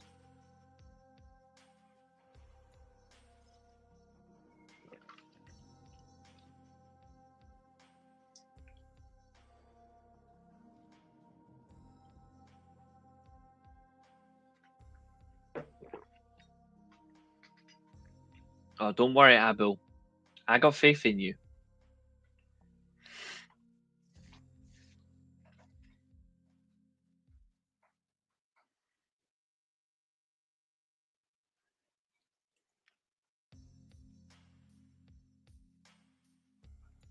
Bobby Roode held the title until Destination X, so he got the first 6 events successful. Plus, he came off Final Resolution in a 30-minute Iron Man match that was outstanding. So Bobby Roode gets a good length of time as champion here. He gets 10 months, which is longer than Styles and longer than Angle, who were the longest and second longest at the time.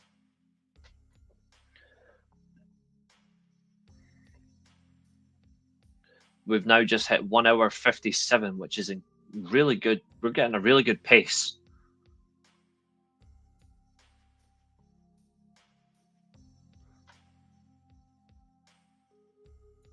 I like it. So, the world title, Jeff Hardy versus Bobby Roode, champion becomes Jeff Hardy. In fact, I'll just do it this way. Hardy versus Roode versus Kurt Angle. Triple threat. TNA World Championship. Roode retains. I'm liking it already.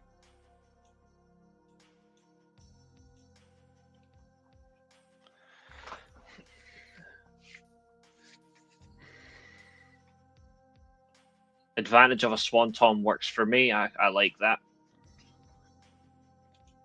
So against all odds, it was a fatal 4-way. Against all odds was Jeff Hardy versus Bully Ray versus James Storm versus Bobby Roode, and Bobby again wins. I didn't even need to look for that event. I just know what it is because I didn't like it. So actually, I will put the matches in. Fatal 4-way, world title, Roode retains. Changed to, and I'll do it like that. Victory Road, Sting versus Roode. Lockdown.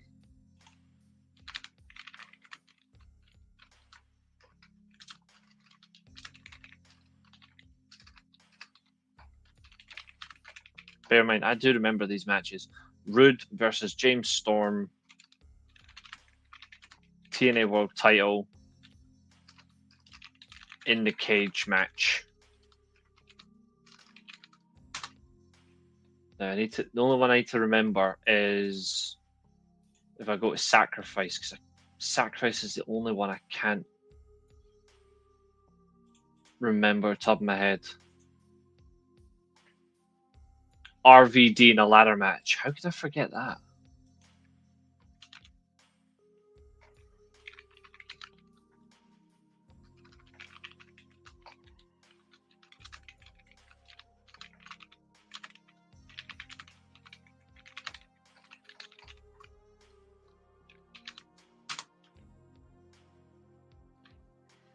And then obviously Slammiversary wasn't exciting.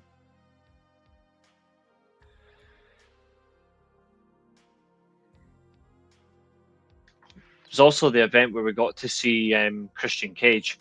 Slammiversary 10.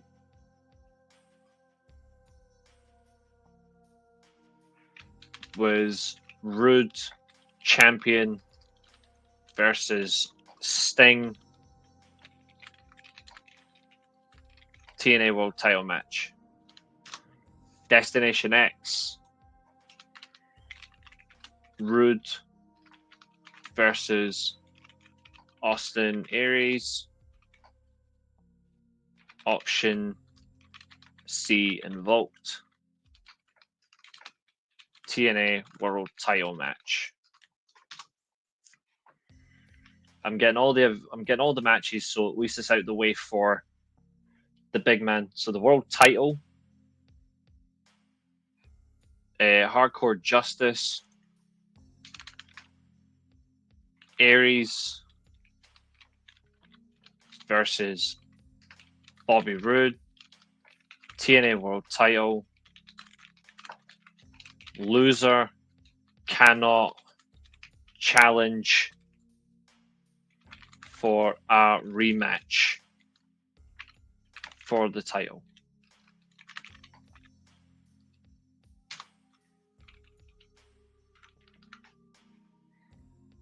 That was 24 minutes 36 as well, which is not so bad.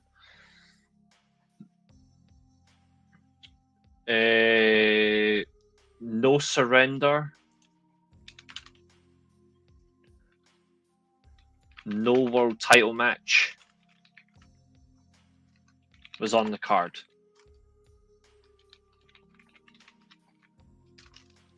I'm just making that clear for everybody. There was no title match on that card. Bound for Glory, Aries versus Jeff Hardy. Bound for Glory series winner. Turning Point, Hardy champion versus Austin Aries. TNA World Title ladder match. Jeff retained. And then Final Resolution.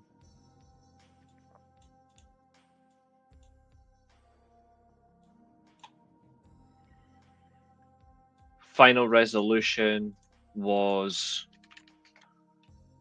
Hardy champion versus Bobby Roode. TNA World Title match. So that's what we had. So let's go back to the chat. Let's see what he's got. Another change here for Against All Odds. Bully Ray takes out James Storm. Jeff gets a one-on-one match. Bobby wins, and Kurtz beat the piss out of Jeff following a ref bump. Okay, so change to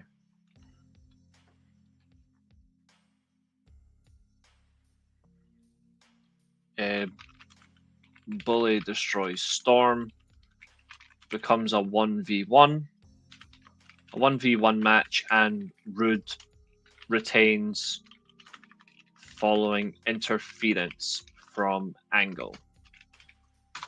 I like it. I like that. That is very good. What's up, Matthew? We are having some fun. So we've done Starrcade 97 rebooked. We've rebooked Undertaker in 2001. Now we're rebooking the TNA World Title scene in 2012.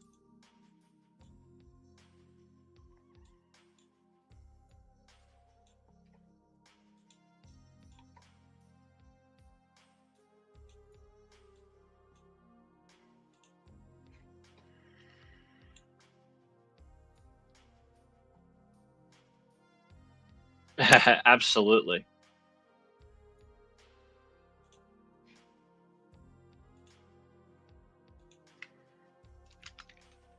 I'll make that clear. This was non-title.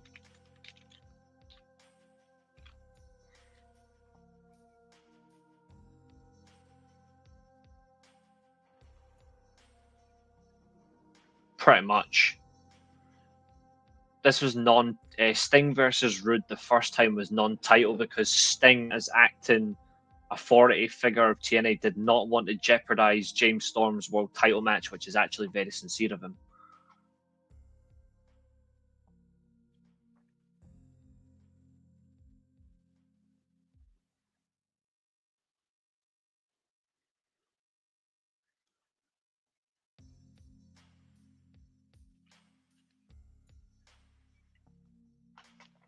We've had a lot of good stuff on this show, by the way. I'm actually really buzzed.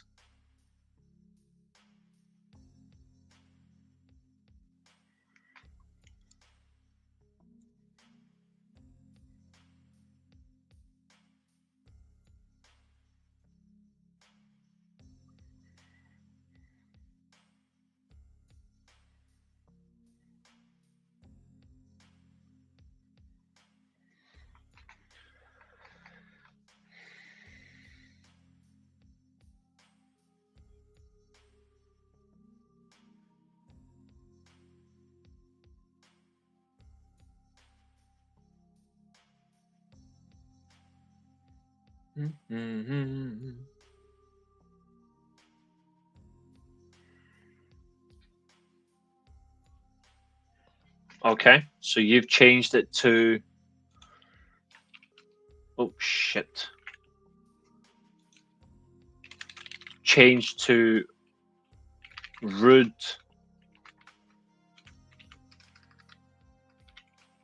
versus Sting TNA World Championship match. Okay, I like that. Screw James Storm in a way. I like that. Even better.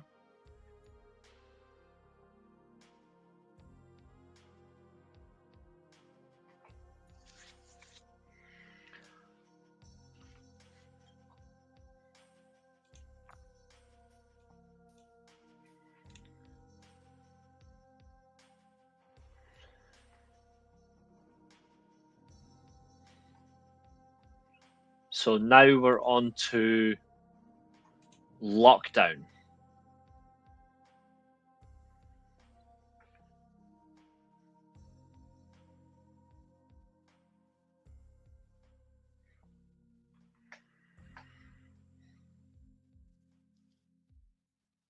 Are you keeping this the same or are you making a change?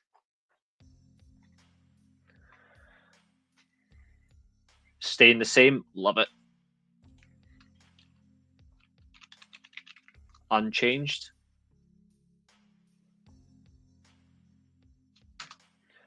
Yes, Fernando, you can change your topic if you wish. In fact, I'll keep that. Yeah, unchanged. That's fine. Sacrifice. It's Rude versus RVD, a world title ladder match. Oh, this finish was fucking crap, honestly.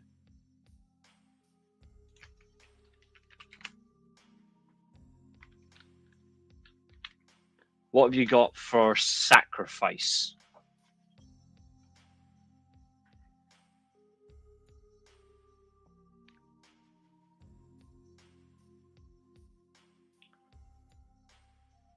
And whilst everyone else is watching, please do like, share, and subscribe. Please do help a fella out, especially for the type of show this is. This is a new concept. We're gonna invoke every Wednesday. I think we'll do this show every Wednesday. This will be our new Wednesday show. And remember, if you pick one topic, you can't pick the same topic again.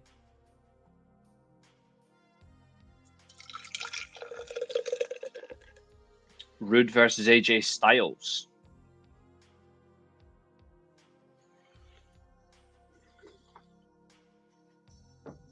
Okay.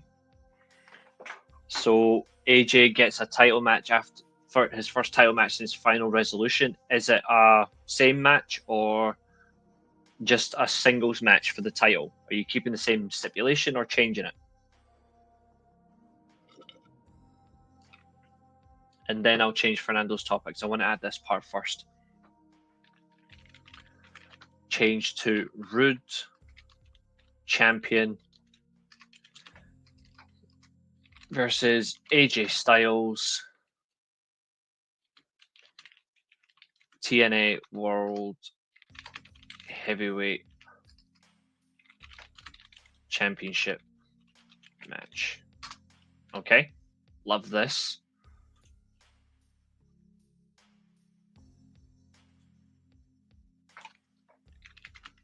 The WCW Invasion.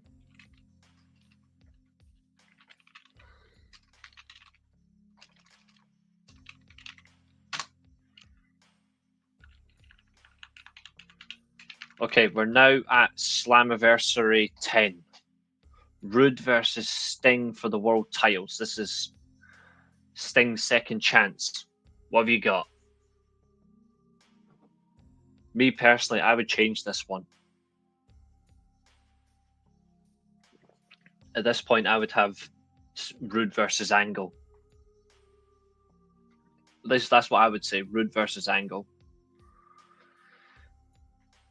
So he should not have been tagged. He shouldn't have been the tag team scene, in my opinion.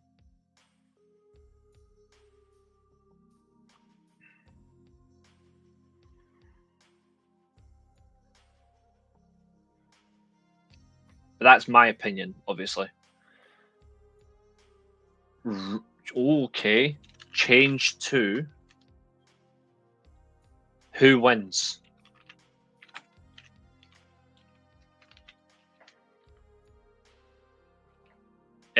He is not in a match, which is absolutely fantastic. He's getting replaced, which is rightly so.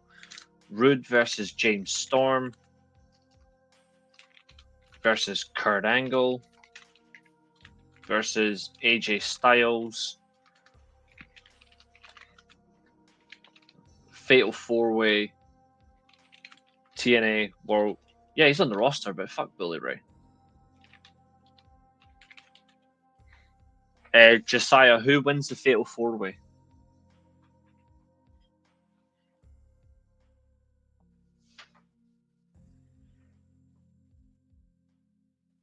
Storm wins the match, okay?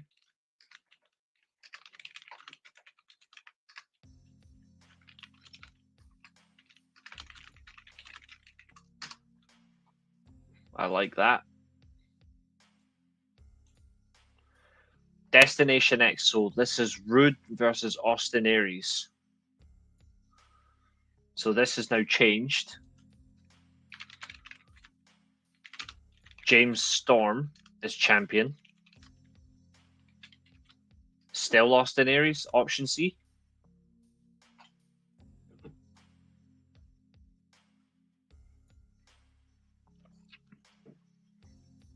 Or are you being genius and stopping that crap? Good man. None of that option C bollocks.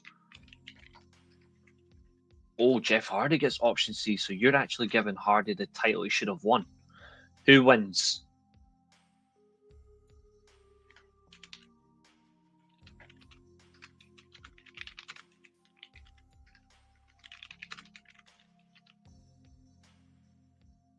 I'm going to assume you might have Hardy wins by rude interference.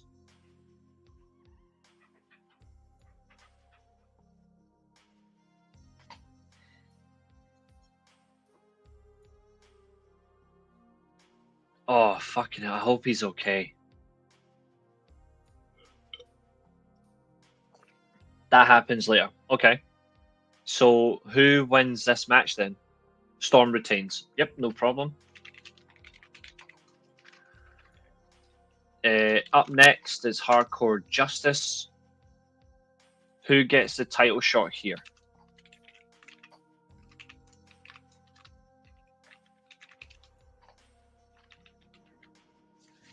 Our well wishes. Our well wishes go out to J. You know, actually, I'm going to put I'm actually going to put out a tweet to JR, wishing him safety.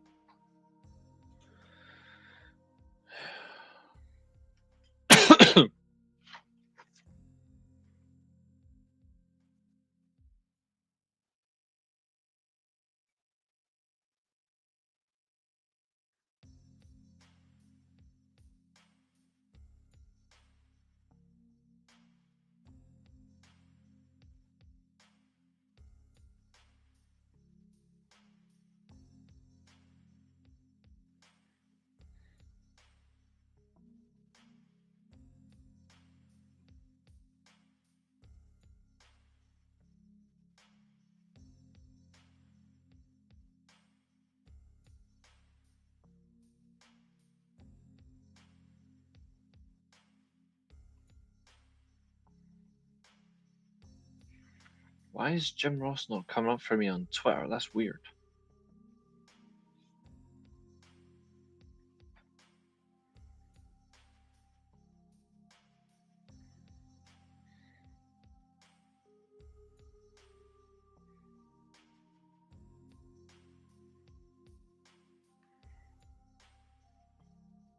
Well, that's that being tweeted. I hope he sees it, and I hope he's all right. I don't want anything to happen to JR. I really don't. I like JR.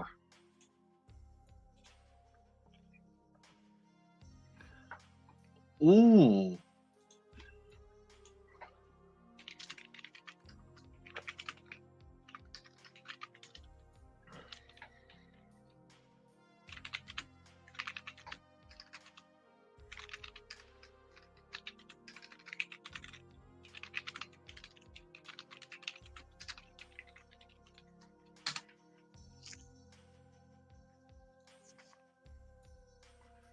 Okay. Yes, he is. No surrender. There was no title match advertised. Are you keeping that, or are you putting a world title match on the line and no surrender?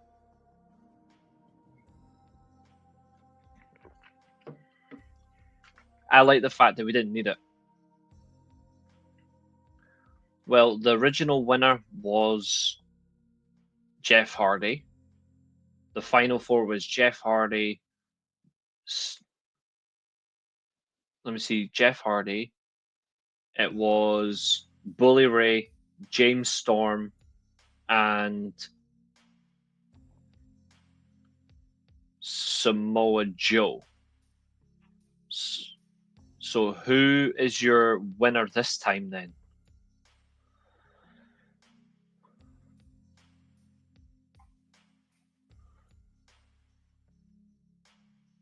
I've got a feeling that you're going to give the winner to Bully Ray, and then I'll really die. Or Austin Aries, then I'll still die. But let's see what you got.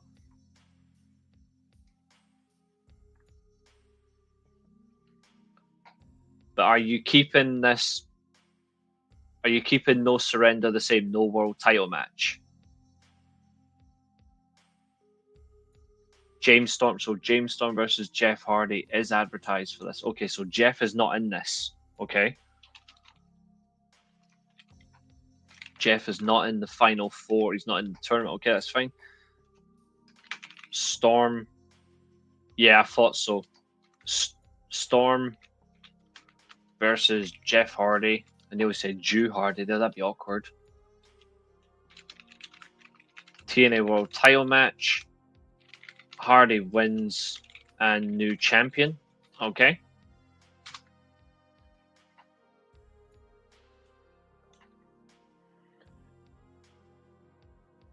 Bobby Roode's.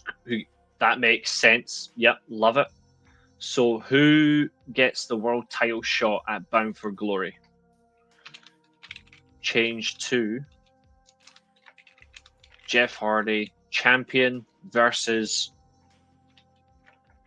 BFG winner.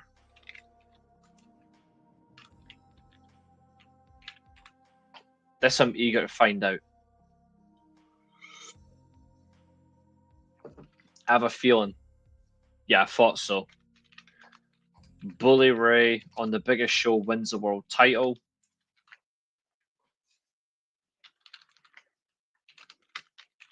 Bully Ray wins. Yes, at this time the aces and eights are kicking in. New champion, Bully Ray. So he wins the title 4 months early. Okay.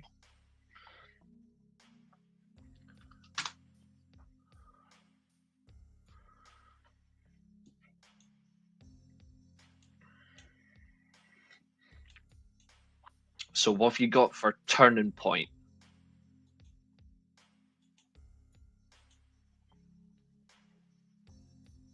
The match is safe.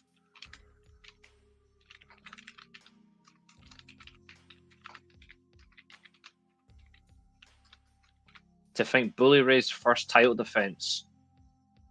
Oh, 100% Maria. Bully Ray's first world title defense was Jeff Hardy in a Full Metal Mayhem. So I'm wondering what he's changing this to. Bully Ray versus Sting for the world title at Turning Point. Okay. So Sting gets 3 title matches in a year.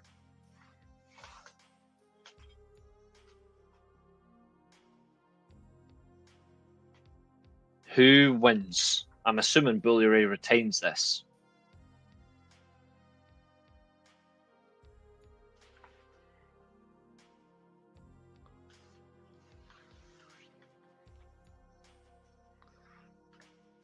Bully Ray retains, okay.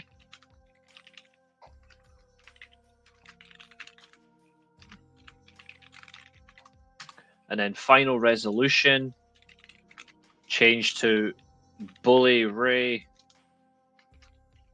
Does Bully Ray end 2012 as world champion? We're about to find out. Who is your final match of 2012, Josiah, and your winner? I am very intrigued now. And I'm actually liking how you've balanced this out.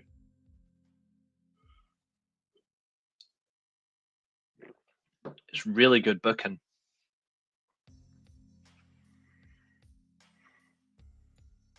Even the Bully Ray nonsense, I actually like the way you've done it. It's better than using it at lockdown. You've went even bigger scale.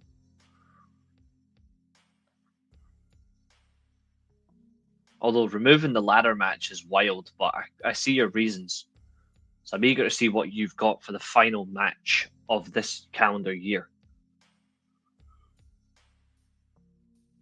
Okay, Bully Ray versus James Storm versus Jeff Hardy.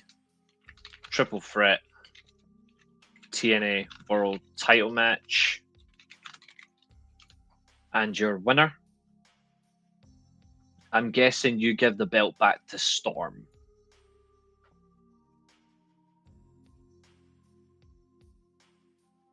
Match thrown out. Okay. No contest due to outside interference. Okay.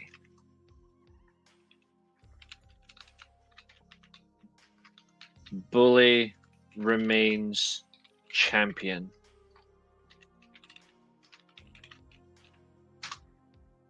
Okay, so that is Josiah booking the TNA World Title scene in 2012. I like that. That's a good idea.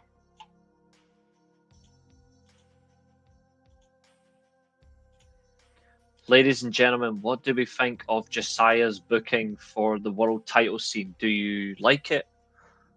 What's your thoughts? I have to admit, this is much better than Eric Bischoff and Hogan's idea. I actually like the way you've gone about it.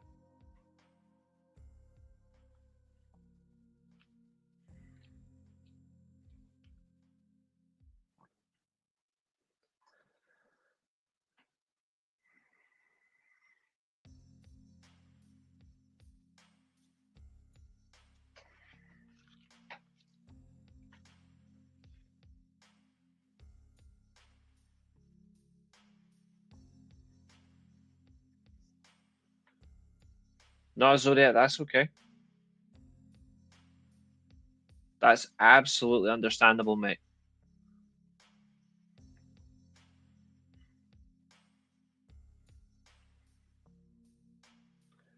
Right. So that was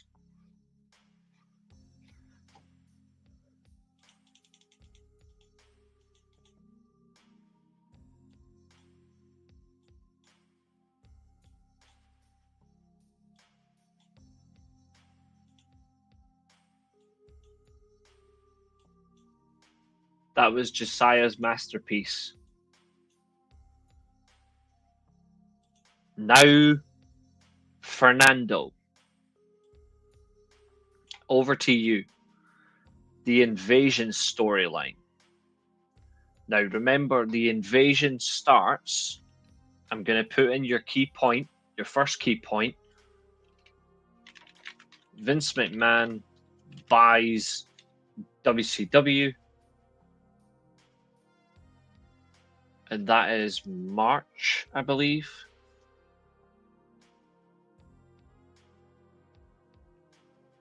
March 2001. There we go. And he plans to announce it at April 1st, WrestleMania.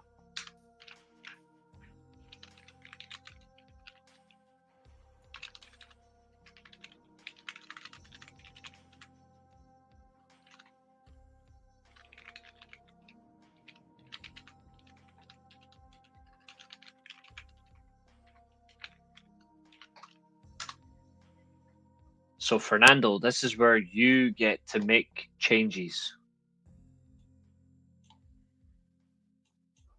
I'm going to need to give him a huge ass one for this. There we go. fact, what I'm going to do for everybody,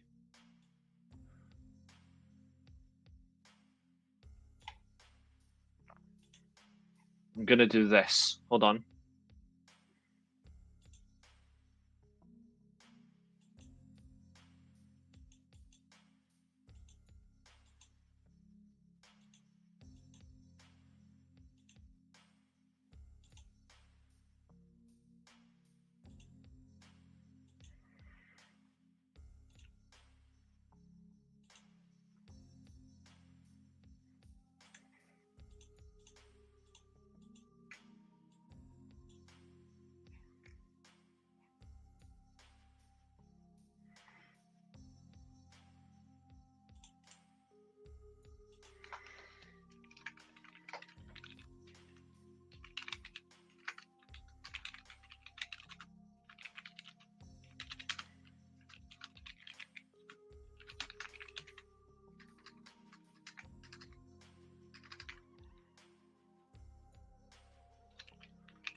So I'm putting you guys on this sheet.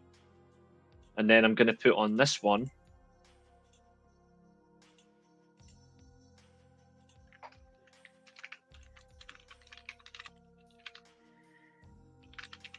Roy Sheen to Keane.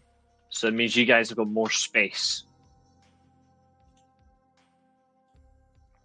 I think that's very fair.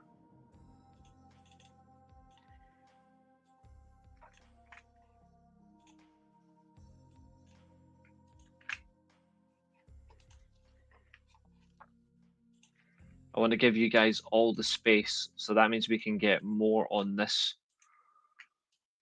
Well, not essentially on this, but you know what I mean.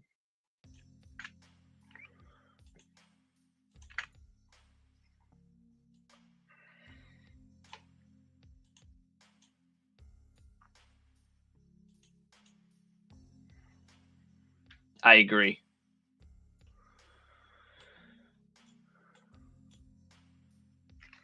I don't agree with that, however.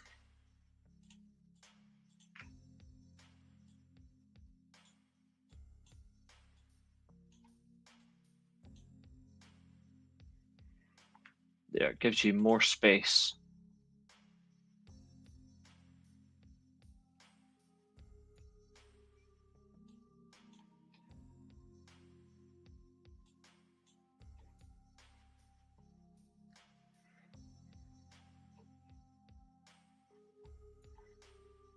Okay, and then that gives us all this space for these guys too. That depends on Fernando. Fernando's booking it. Or do you want to all do it at the same time? So if I'm doing this is my suggestion.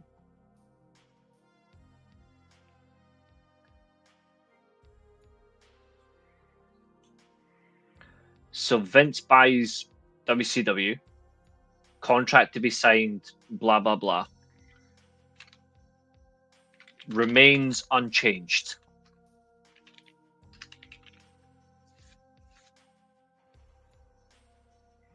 Is that okay with you, Fernando? This stays the same.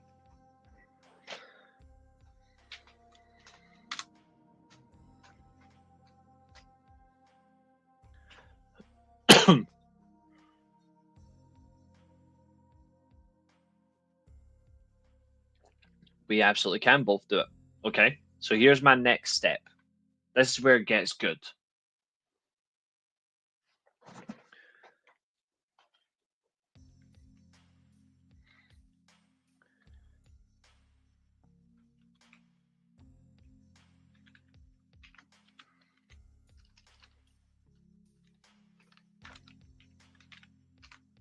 We get the double simulcast.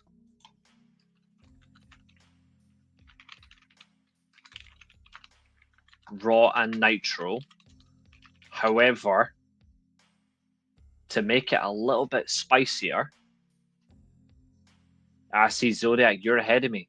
I've got that later, and I'll tell you when. I'll make it very clear for you. I like it. However, this part you're going to like. Raw and Nitro, however, Bischoff and Shane are announced as the owners of WCW.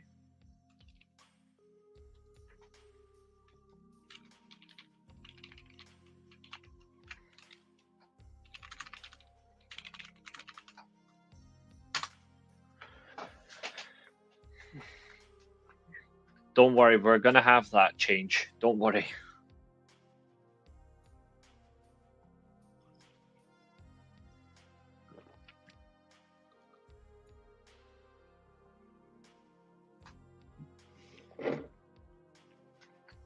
What do we think of that?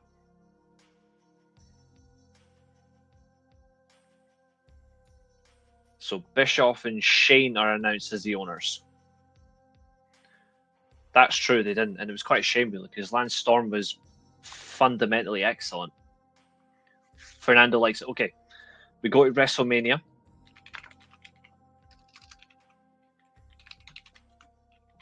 WrestleMania X7 will still have the McMahon street fight.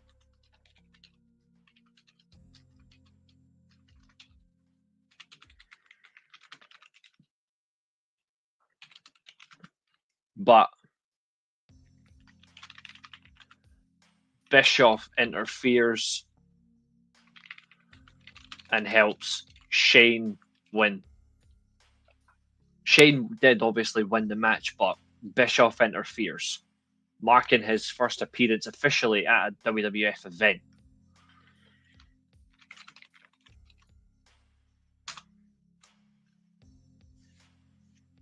And then I'll add in as well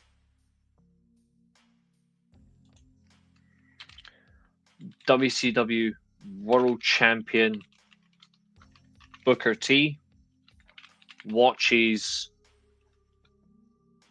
from the skybox The Rock lose to Stone Cold. WWF title match. Stone Cold joins Vince. I will keep it the same. I will not change that bit. You guys okay with that? What do you think?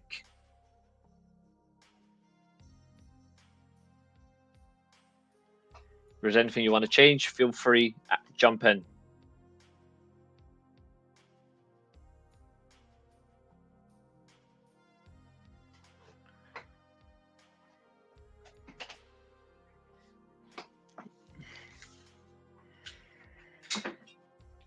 Good. Feel free if you want to switch up, switch up. If you want to make a change, please make a suggestion. Remember, this one is for everybody. I call the audible that Steve mentions. Remind me again the audible that he calls. I can't remember it for the life of me. Try and just remind me what that was again.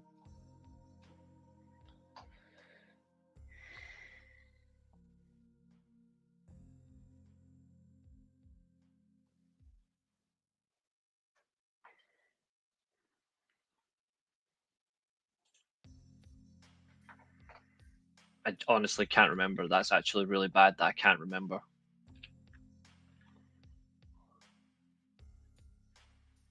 We're 2 hours 36 minutes in and it doesn't feel like it.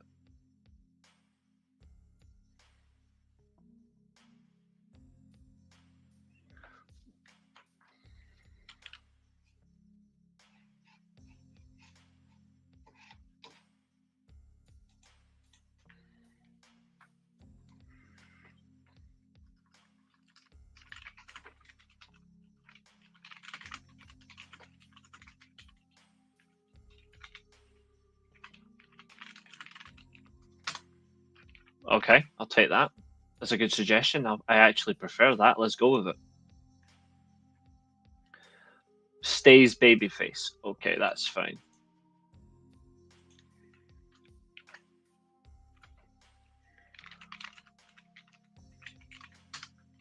I'll mark that in all caps. Okay, the next event. We don't see the invasion for quite a while. So we're going to move on. I want to get the exact date because this is important.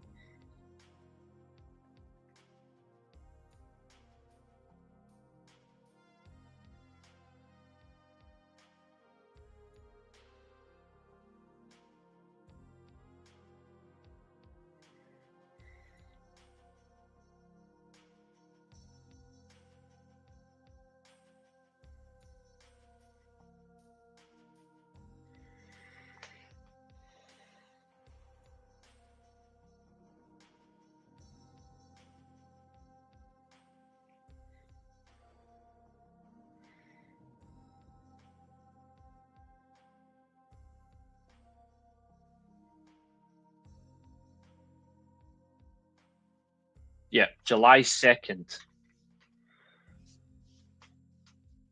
It basically does. Yes, we have the major players because we're fixing that crap. So I'm going to keep the same idea.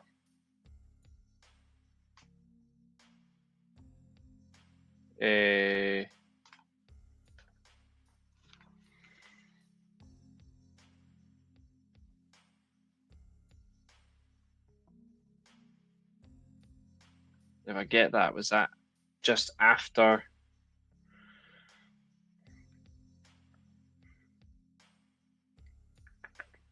This is the first show where we see a WCW talent engage in a match. So I just want to check.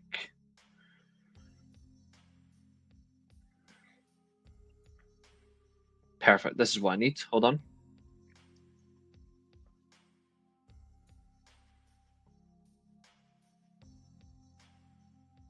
Okay. We're going to go to King of the Ring next because we have to do it in canon. We have to do it the exact same way. So, King of the Ring.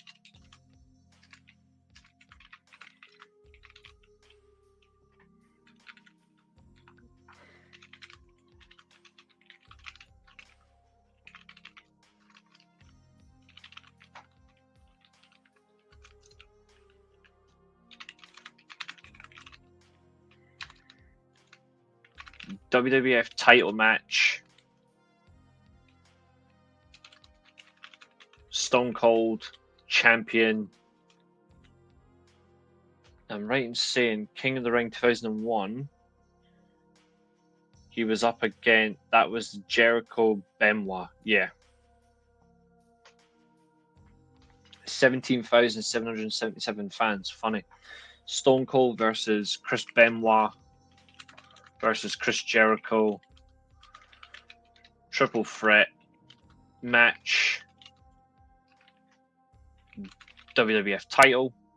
This time, I'm going to make a change. Hollywood Hogan interferes and back suplex on Austin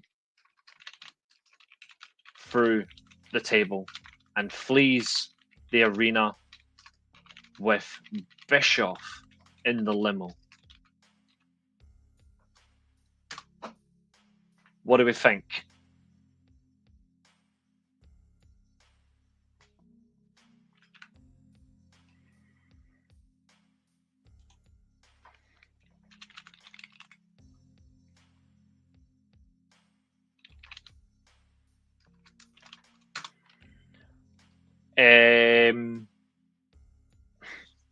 Hard to tell. But I think for the way it leads to, and obviously he does get a bit upset by it, I'm going to go for it. I have to go with Hogan because obviously heel-wise it makes more sense. I've got a way around it, so don't worry. I've got a good way to prove my point.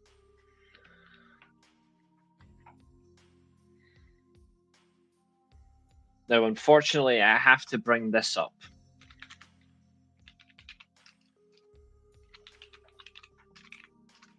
the Stalker storyline. DDP is replaced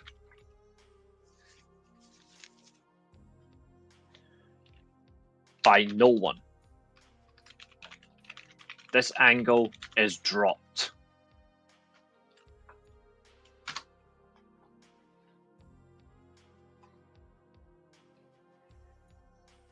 Let me just refine that. The Stalker storyline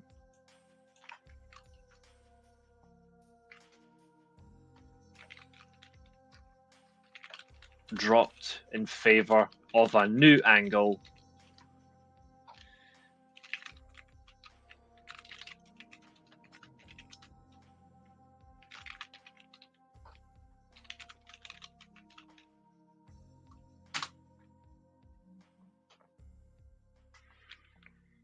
So let's expand it.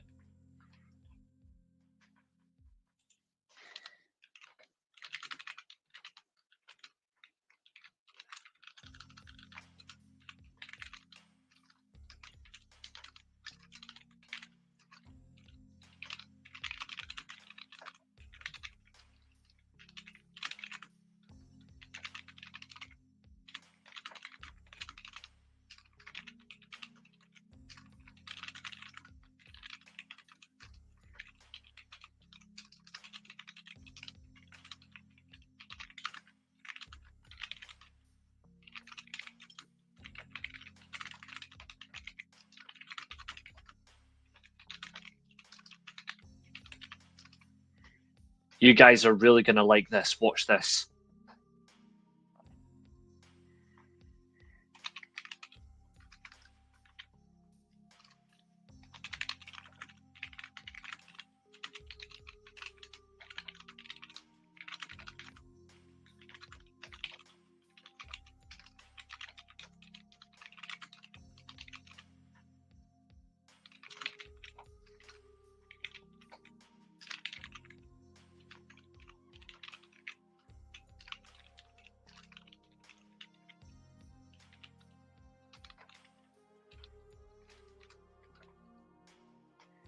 Oh, it's about to get even better. Watch this.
So there's part one.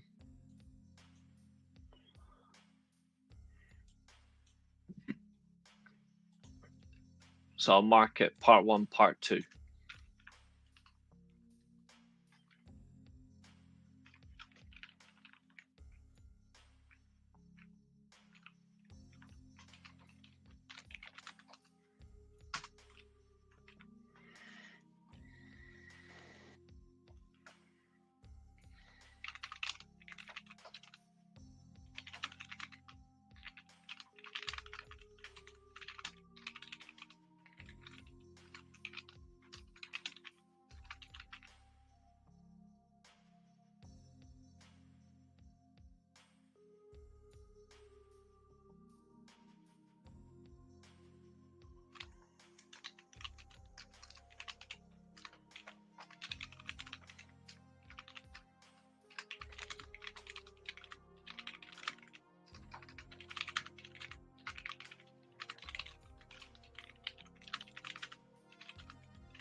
What do we think so far?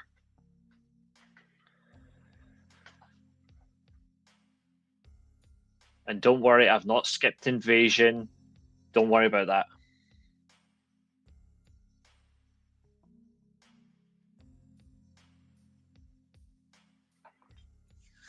What do you think of my part 1 and part 2?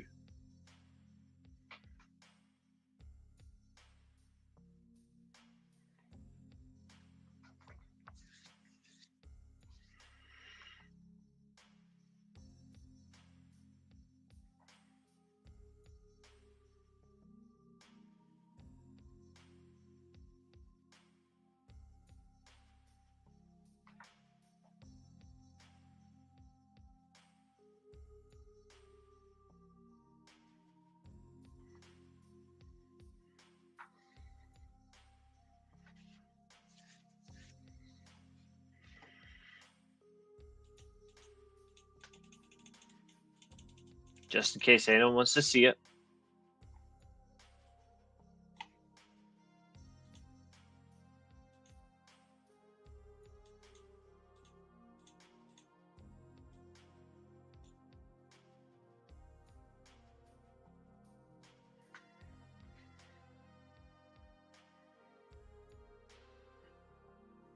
No, no, no, no, no, no, no, no, no, no. Trust me. It'll make perfect sense when I make him champion.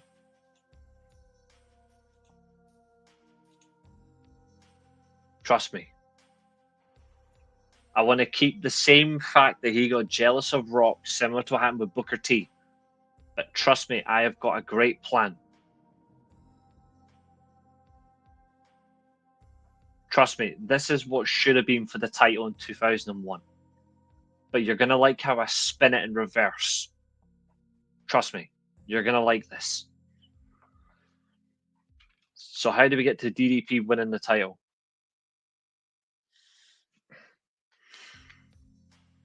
So let's back up a little bit. So Invasion, Team WWF versus the Alliance.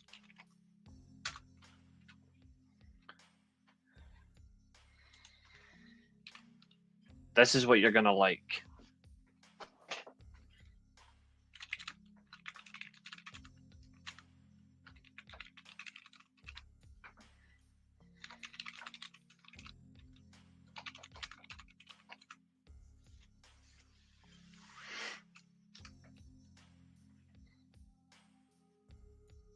Let me see. So there was, yeah, it was 5-on-5.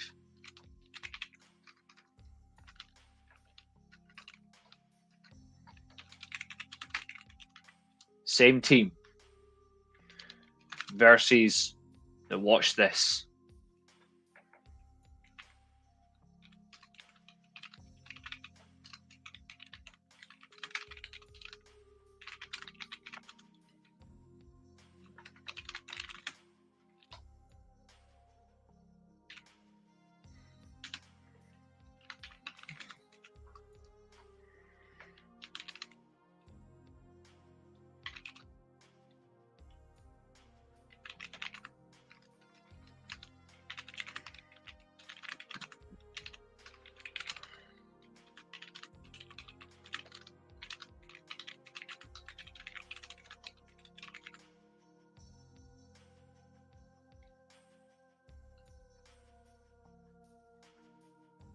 You're going to like this.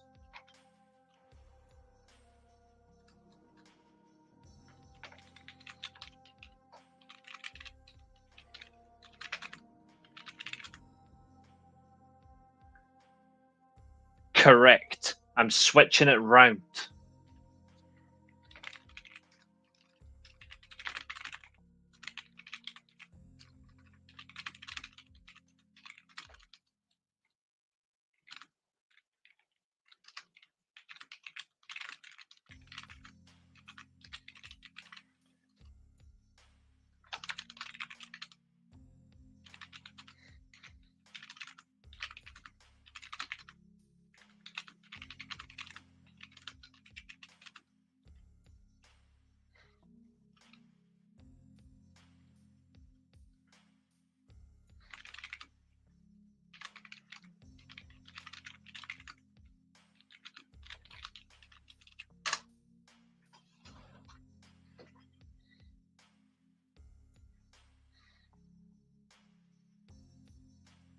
So how fitting that Jericho uses the former belt of the company he was in to screw Stone Cold with the WC to help DDP win the WCW title, which then leads to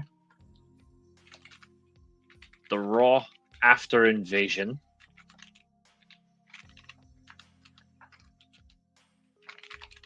Jericho versus Stone Cold, WWF title.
No, off the stage. He's through the stage, like through like the main screen.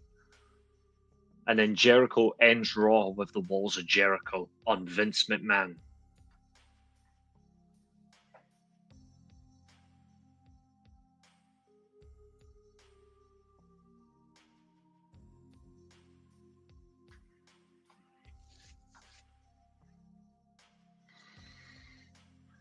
We have obviously at this time there was a lot of title changes, so we're going to make this very, very clever.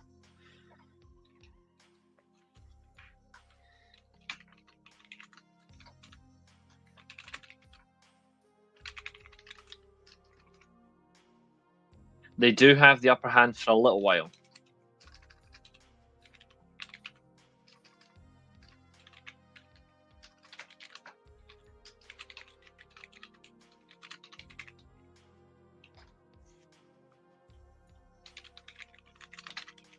I know at this point, obviously, Kane wasn't the champion. He lost it to Albert.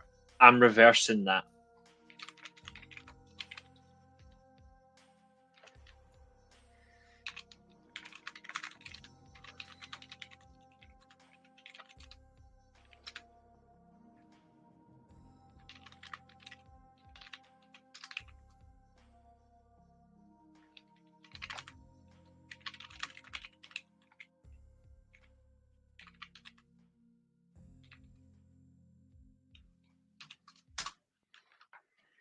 In response,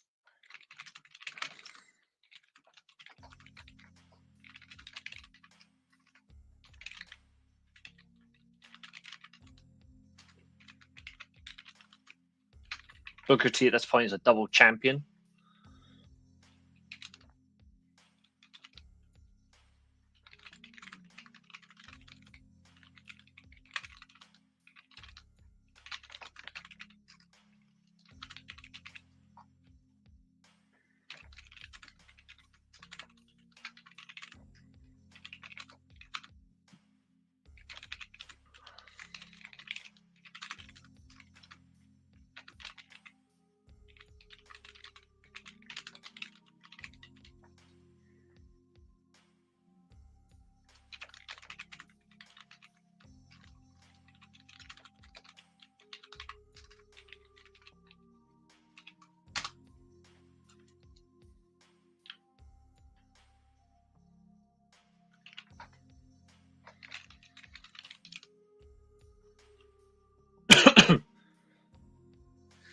SummerSlam WWF title match.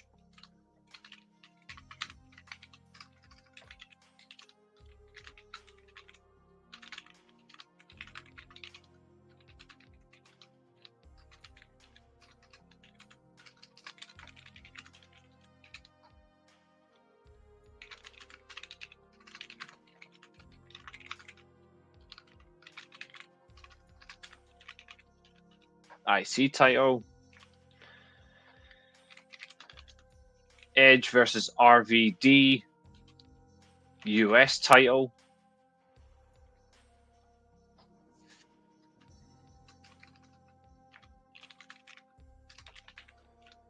Actually, you know what? I liked RVD versus Jeff. Never mind. Edge versus Jericho US title. Canadians for a US title. Very, very fitting.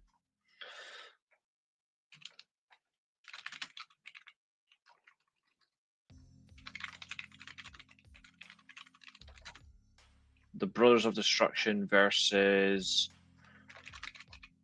the Dudley Boys versus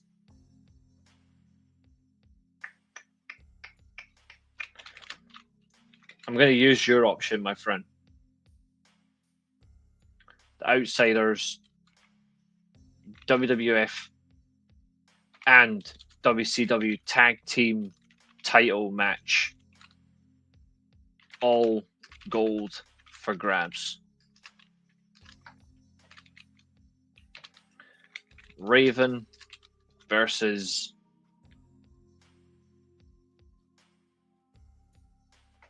Tajiri versus Taz. Actually, no, that's too much. Raven versus Tajiri versus.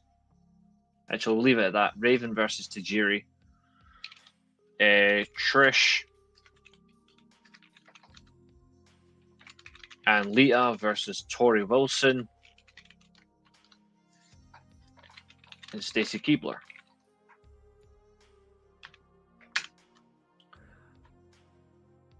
And then we'll do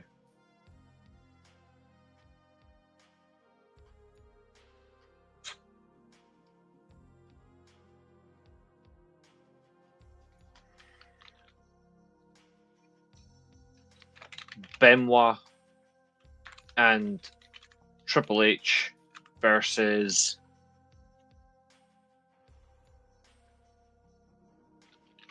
Lance Storm and Sean O'Hare. If he hasn't lost any.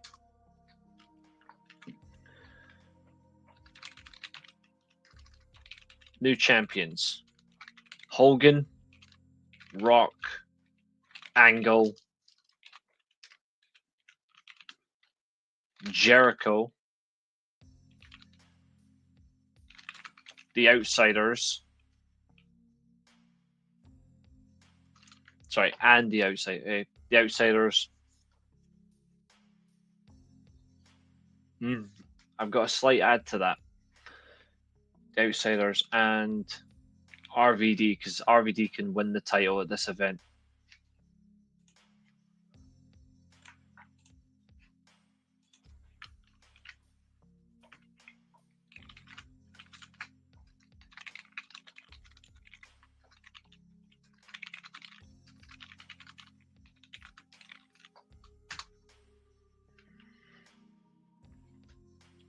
So now we get to Unforgiven. And this is where it gets spicy. Kidman versus X-Pac is underrated. But this is where it gets good. So Unforgiven, Goldberg debut.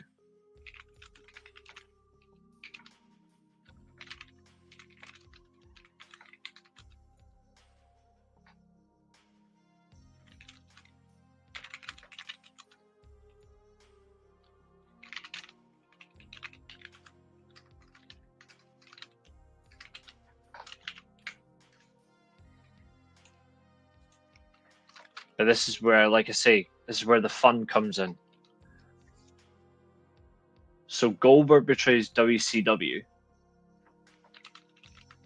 but Stone Cold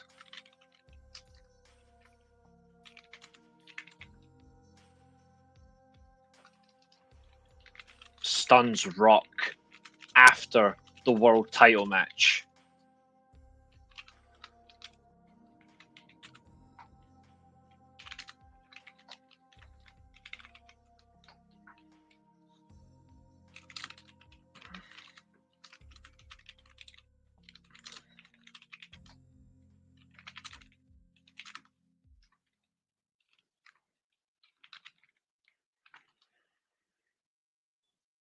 So that's the main point.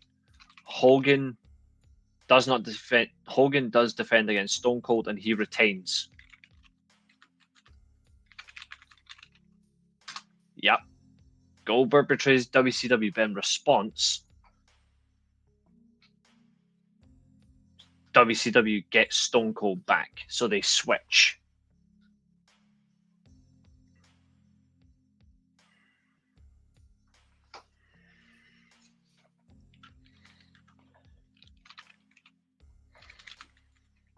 Hogan is WWF champion. Rock, WCW champion.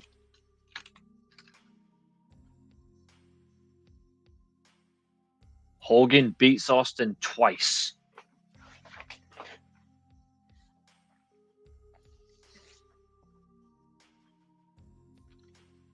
But like I say, this is where the fun part comes in. So this is where it gets good. So The Rock doesn't stay champion for long. This is where Rock and Hogan both lose their belts.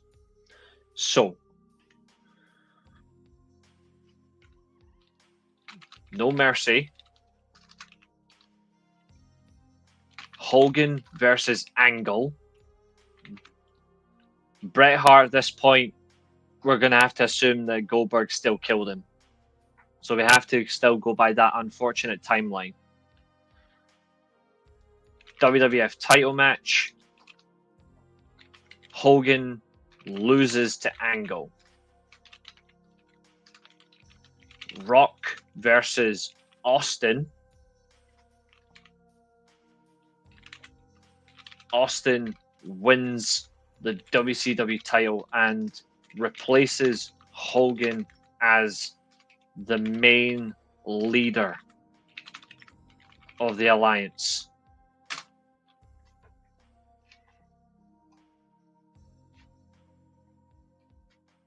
De facto switch. Like that.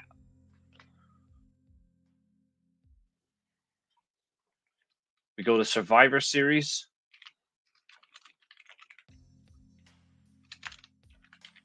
Team WWF versus the Alliance. And these are your teams. Kurt Angle, WWF Champion. The Rock. Triple H. The Undertaker.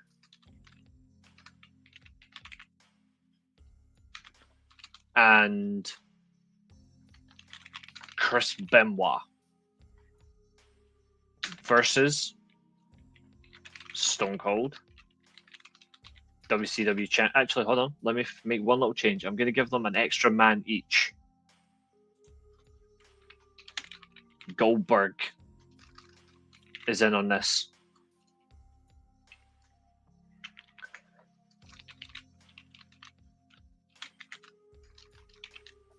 Chris Jericho. Yep, he's on that. I forgot to add him in. Chris Jericho, Booker T, Hollywood Hogan, Sting, and Ric Flair. I had Ric Flair out with injury the entire time. Like, Ric Flair gets attacked, injured, he's out. 1, 2, 3, 4, 5, 6. DDP versus Triple H. Loser leaves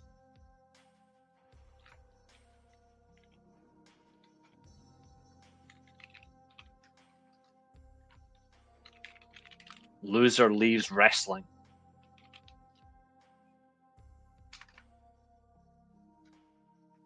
In fact, that's a bit too harsh. Loser leaves WWF / The Alliance. We'll keep the same women's title match.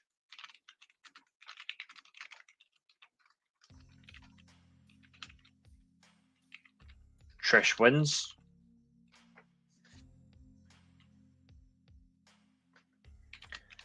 The Immunity Battle Royal. Triple H wins. The Hardys versus the Dudleys. Same tag team title, steel cage.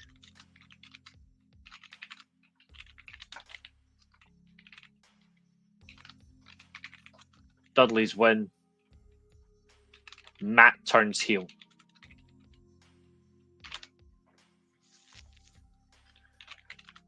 Kane versus Haku.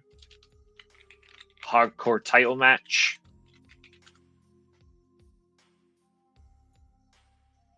No, it's the same thing. Because if you look at it, Test had the same problem.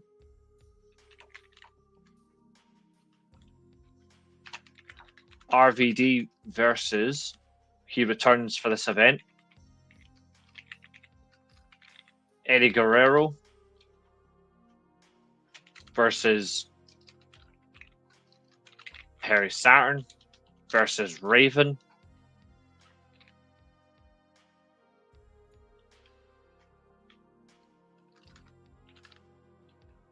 IC and US title unification. Let me see if I can fix that then. Hold on. Let's see. The Immunity Battle Royal.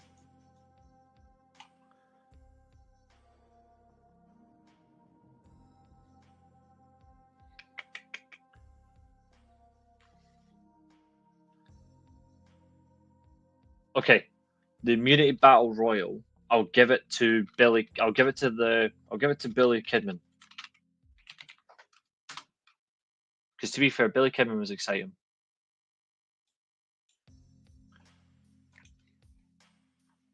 So here's the results. Team WWF win.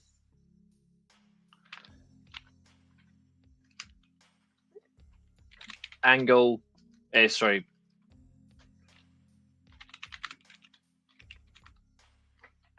pins Austin.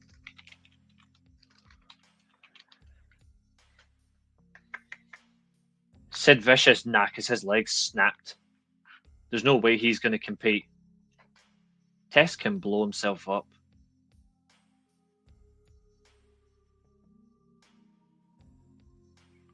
Let's see.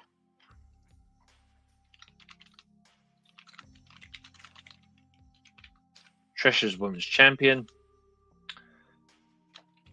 Kidman Battle Royal. Dudley's. Haku wins the hardcore title.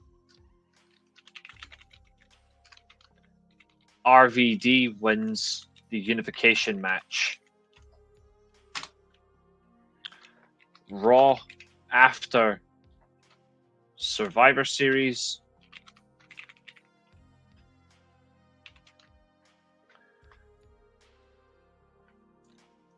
Steve Austin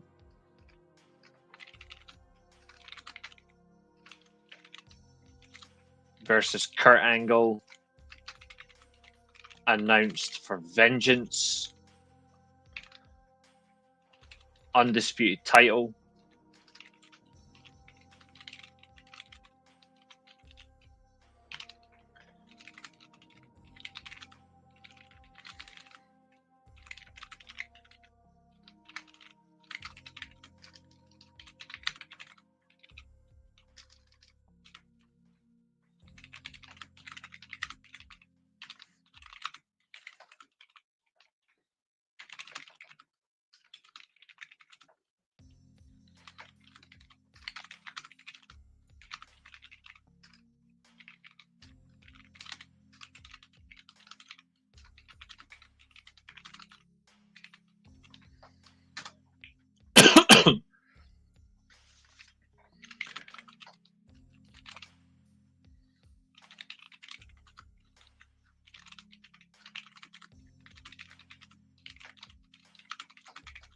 as he did not get a rematch. Austin accepts, and Rock wins. Vengeance is now changed. Angle versus Rock. Title versus title. Taker destroys Rock.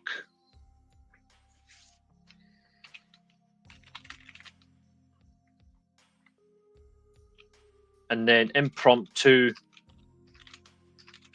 title match announced by Vince.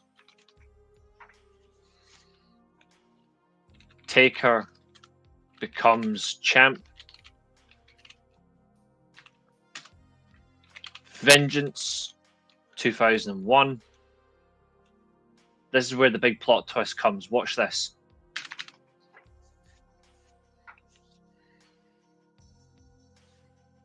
This is the ultimate plot twist.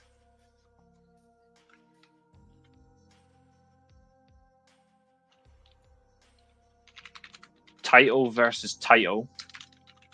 Angle versus Taker.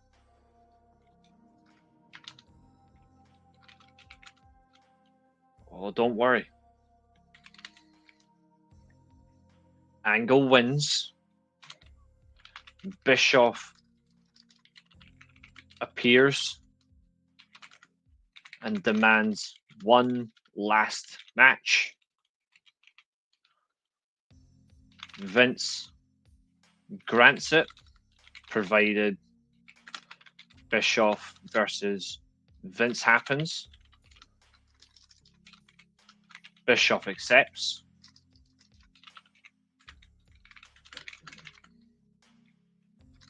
And we get Kurt Angle versus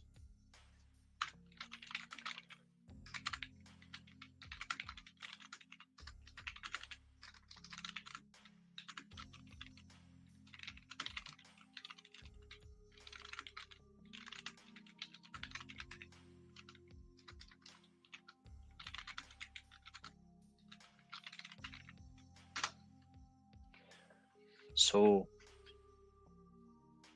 what do you think?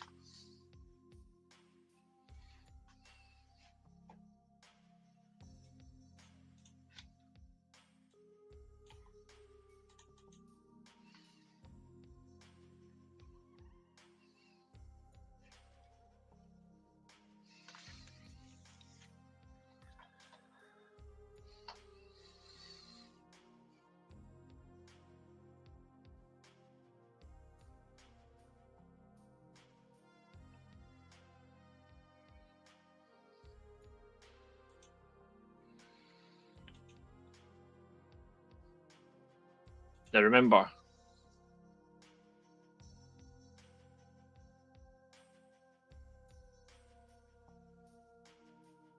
yeah, what's even better, Zodiac, is this is how I grant it. Royal Rumble 2002. Because obviously I wanted to go all the way up to WrestleMania 18 as the final straw, right? So Royal Rumble, Stone Cold versus Triple H, undisputed title.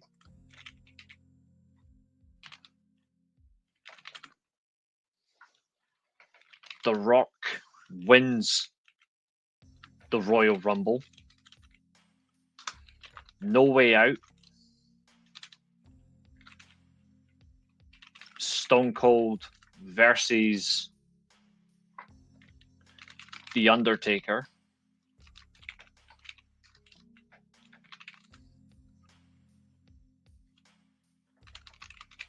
Undisputed title. Rock versus Angle.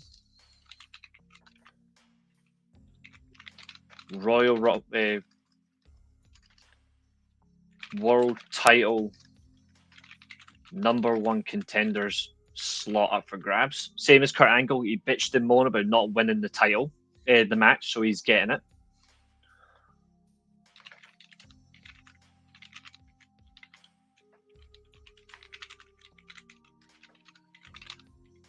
Rock and Austin wins. Then we go to WrestleMania 18.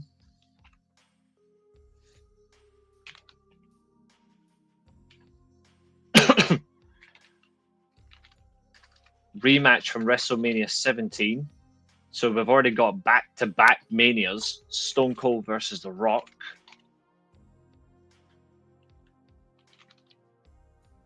But this is where I throw a huge twist. A huge twist.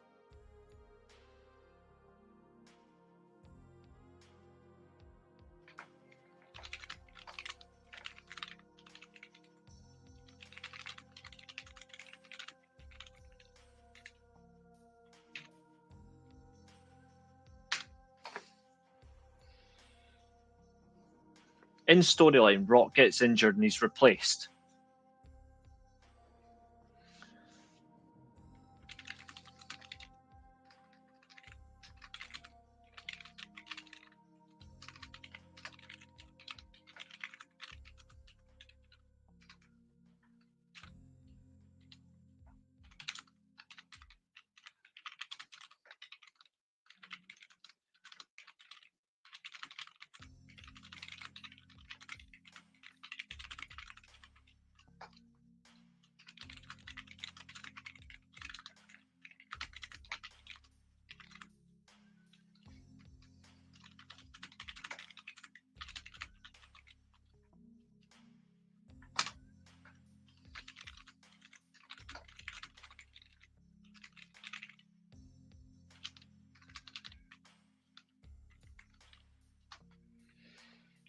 Sting gets the Ric Flair match because I have Ric Flair versus Jerry Lawler.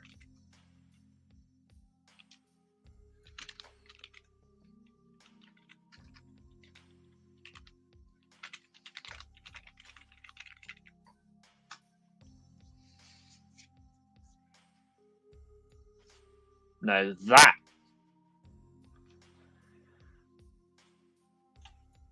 is what I've done. What do you guys think?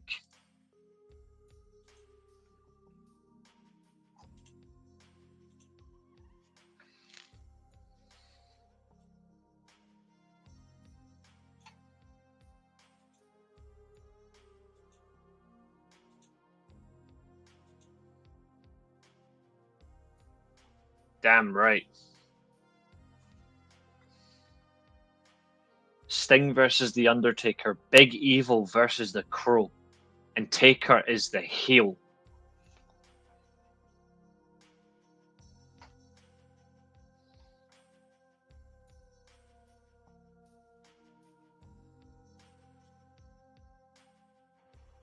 That is 25 lines. You know what? He does. You know what? We'll do that. He accepts it.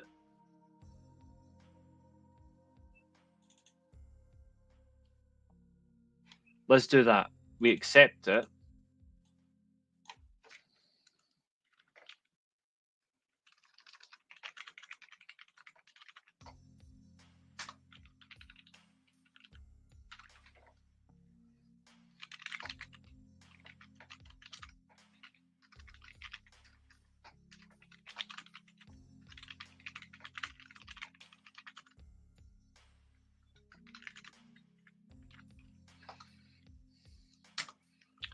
I have Taker winning. I think Taker would probably still win, to be honest.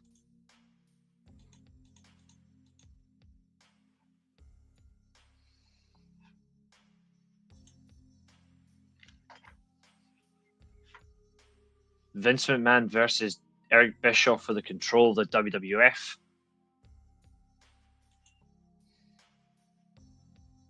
No, but we can, because Shawn Michaels wouldn't have been there, remember? Shawn Michaels was injured. That's what I would have done. If Shawn Michaels was available, I would have had Michaels at this event. Question is, who wins Bischoff versus McMahon? Or do we have an interference?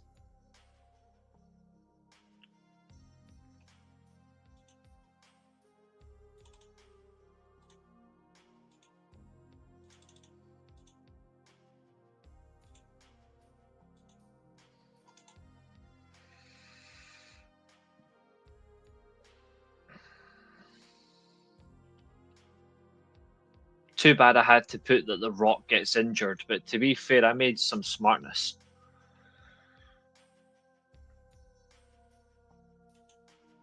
You know what, let's do it this way.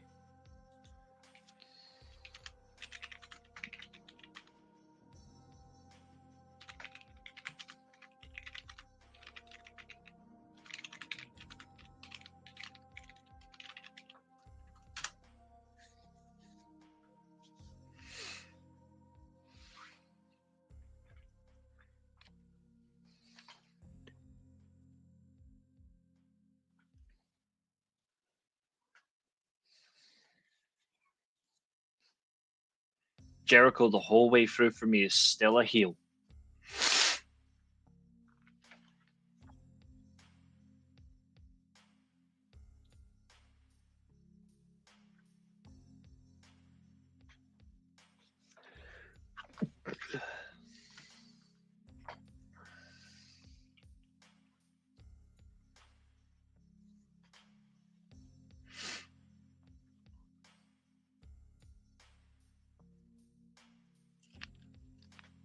I quite like that.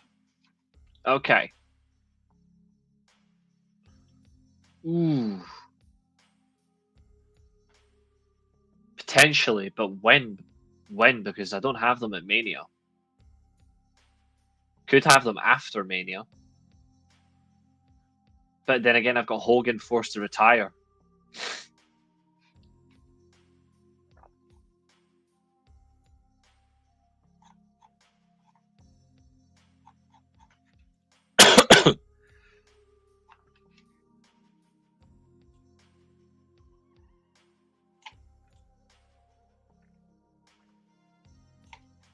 I just love the fact I've included he calls Vince an ass. So he calls Bischoff an ass clown.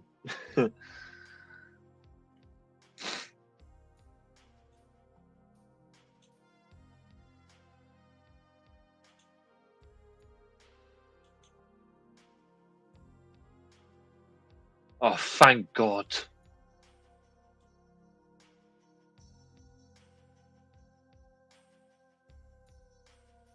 I'm loving this show. 3 hours, 27 minutes, and it doesn't even feel like it.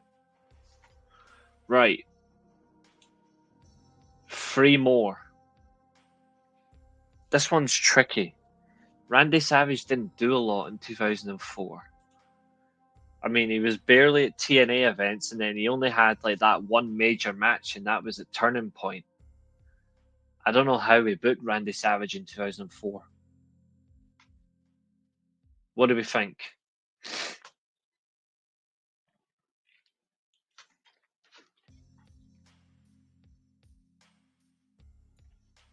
See you tomorrow, buddy. Or do we leave these for next time and come back to these 3? These could be like our next 3 major ones.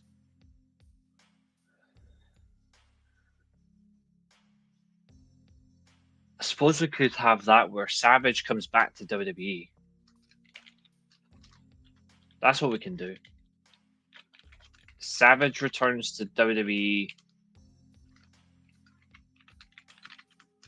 end of 2003.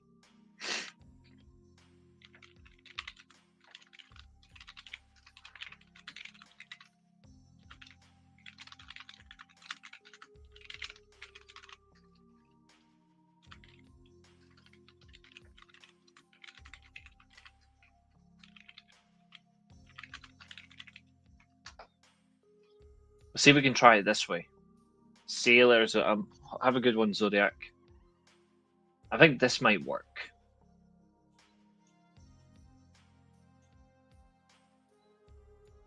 So Savage returns and he does the attack instead of Batista.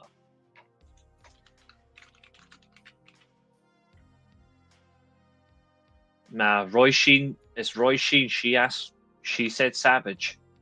She said Savage, so we're sticking with Savage. Armageddon. 2003. Stone Cold versus Savage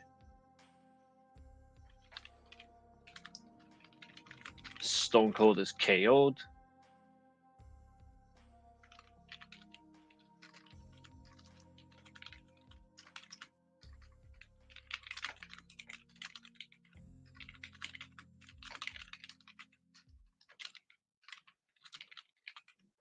And the match is abandoned.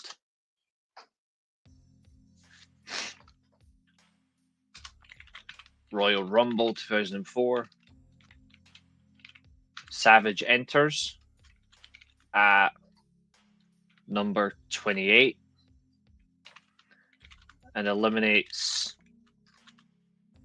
5 people before Steve Austin appears and distracts Savage, who is then eliminated by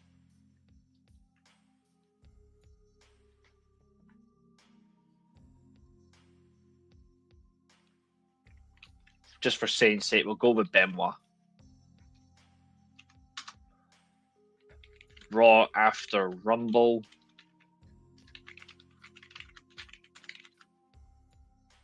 Actually, let's do the real term. Sheriff Austin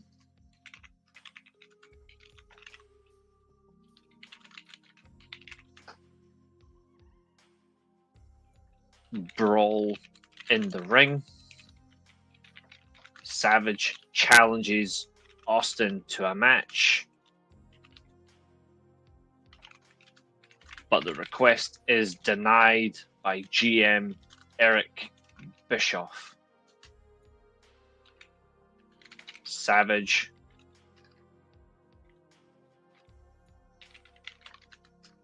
attacks Bischoff for refusing his request. Bischoff then suspends Savage indefinitely.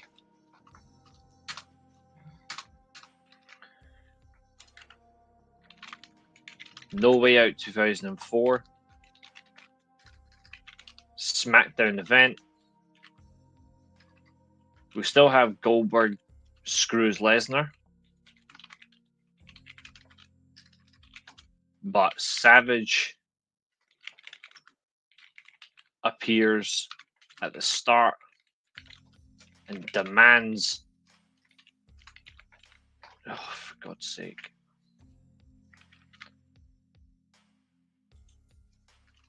demands Austin at WrestleMania 20.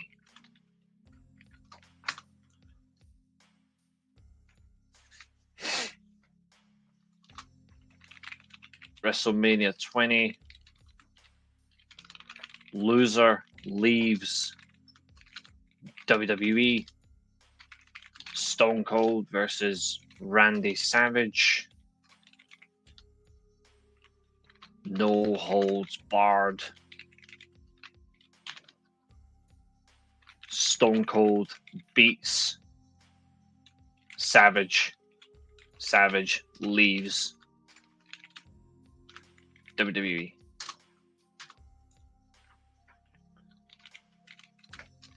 Savage takes a break, does some Hollywood, because that's what he did do, to be fair, at the time. TV appearances.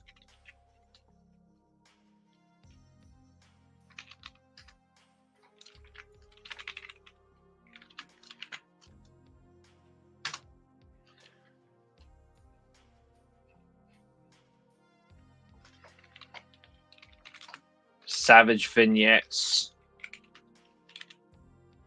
in TNA appear. Savage appears at Slammiversary.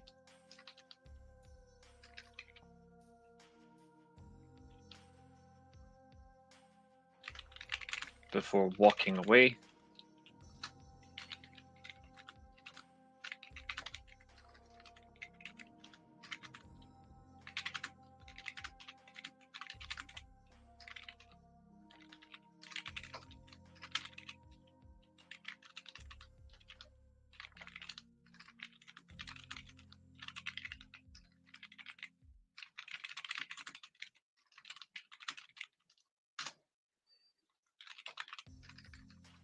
Then we go Turning Point.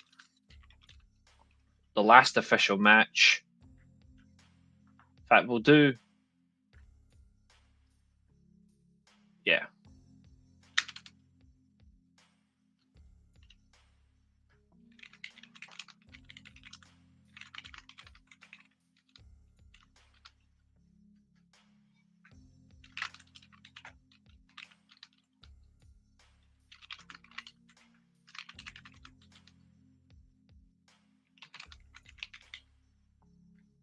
To be fair, that's exactly what happened. At the time, it's pretty much what he was doing. They were interfering.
I think that's a good way to book Randy Savage. What do you guys think?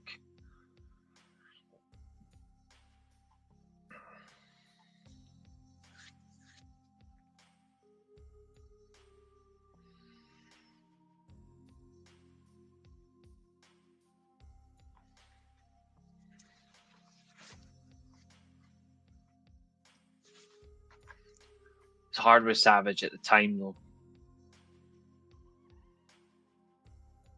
He was barely around or available.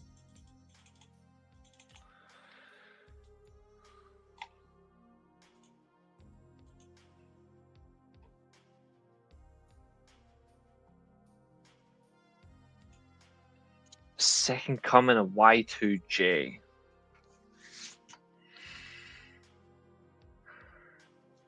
I'm thinking these two especially are going to take a long one because I want to fix these two.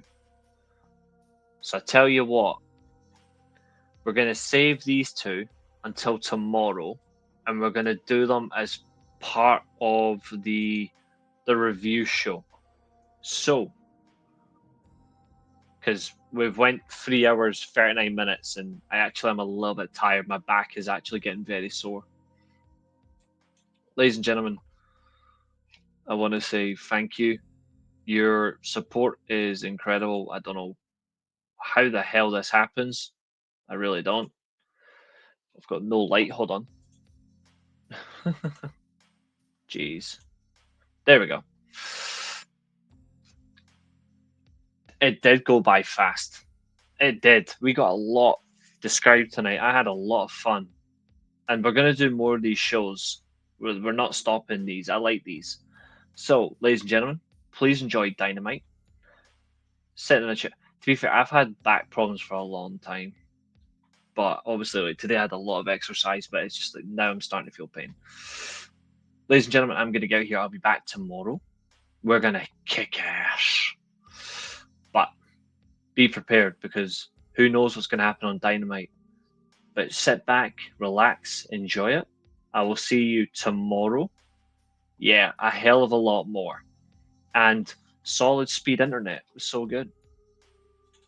We got treated for a change. Let's see what we finished the night on. Let's have a look.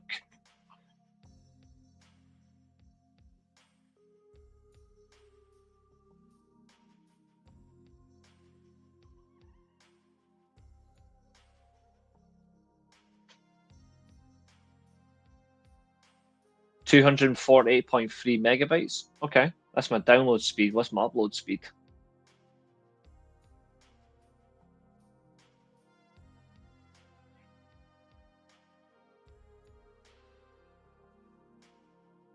$29.18. It's all right. In the meantime, my friends, thank you all for tuning in. And darkness is your ally. I was born in the dark, molded by it. But I thank you all for watching, and I will see you tomorrow. What a show, what a night. This is the weekly Steelchair, and here's your thumbnail before I sign off. Our chapters have been written, but there's more books to come. Good night, guys.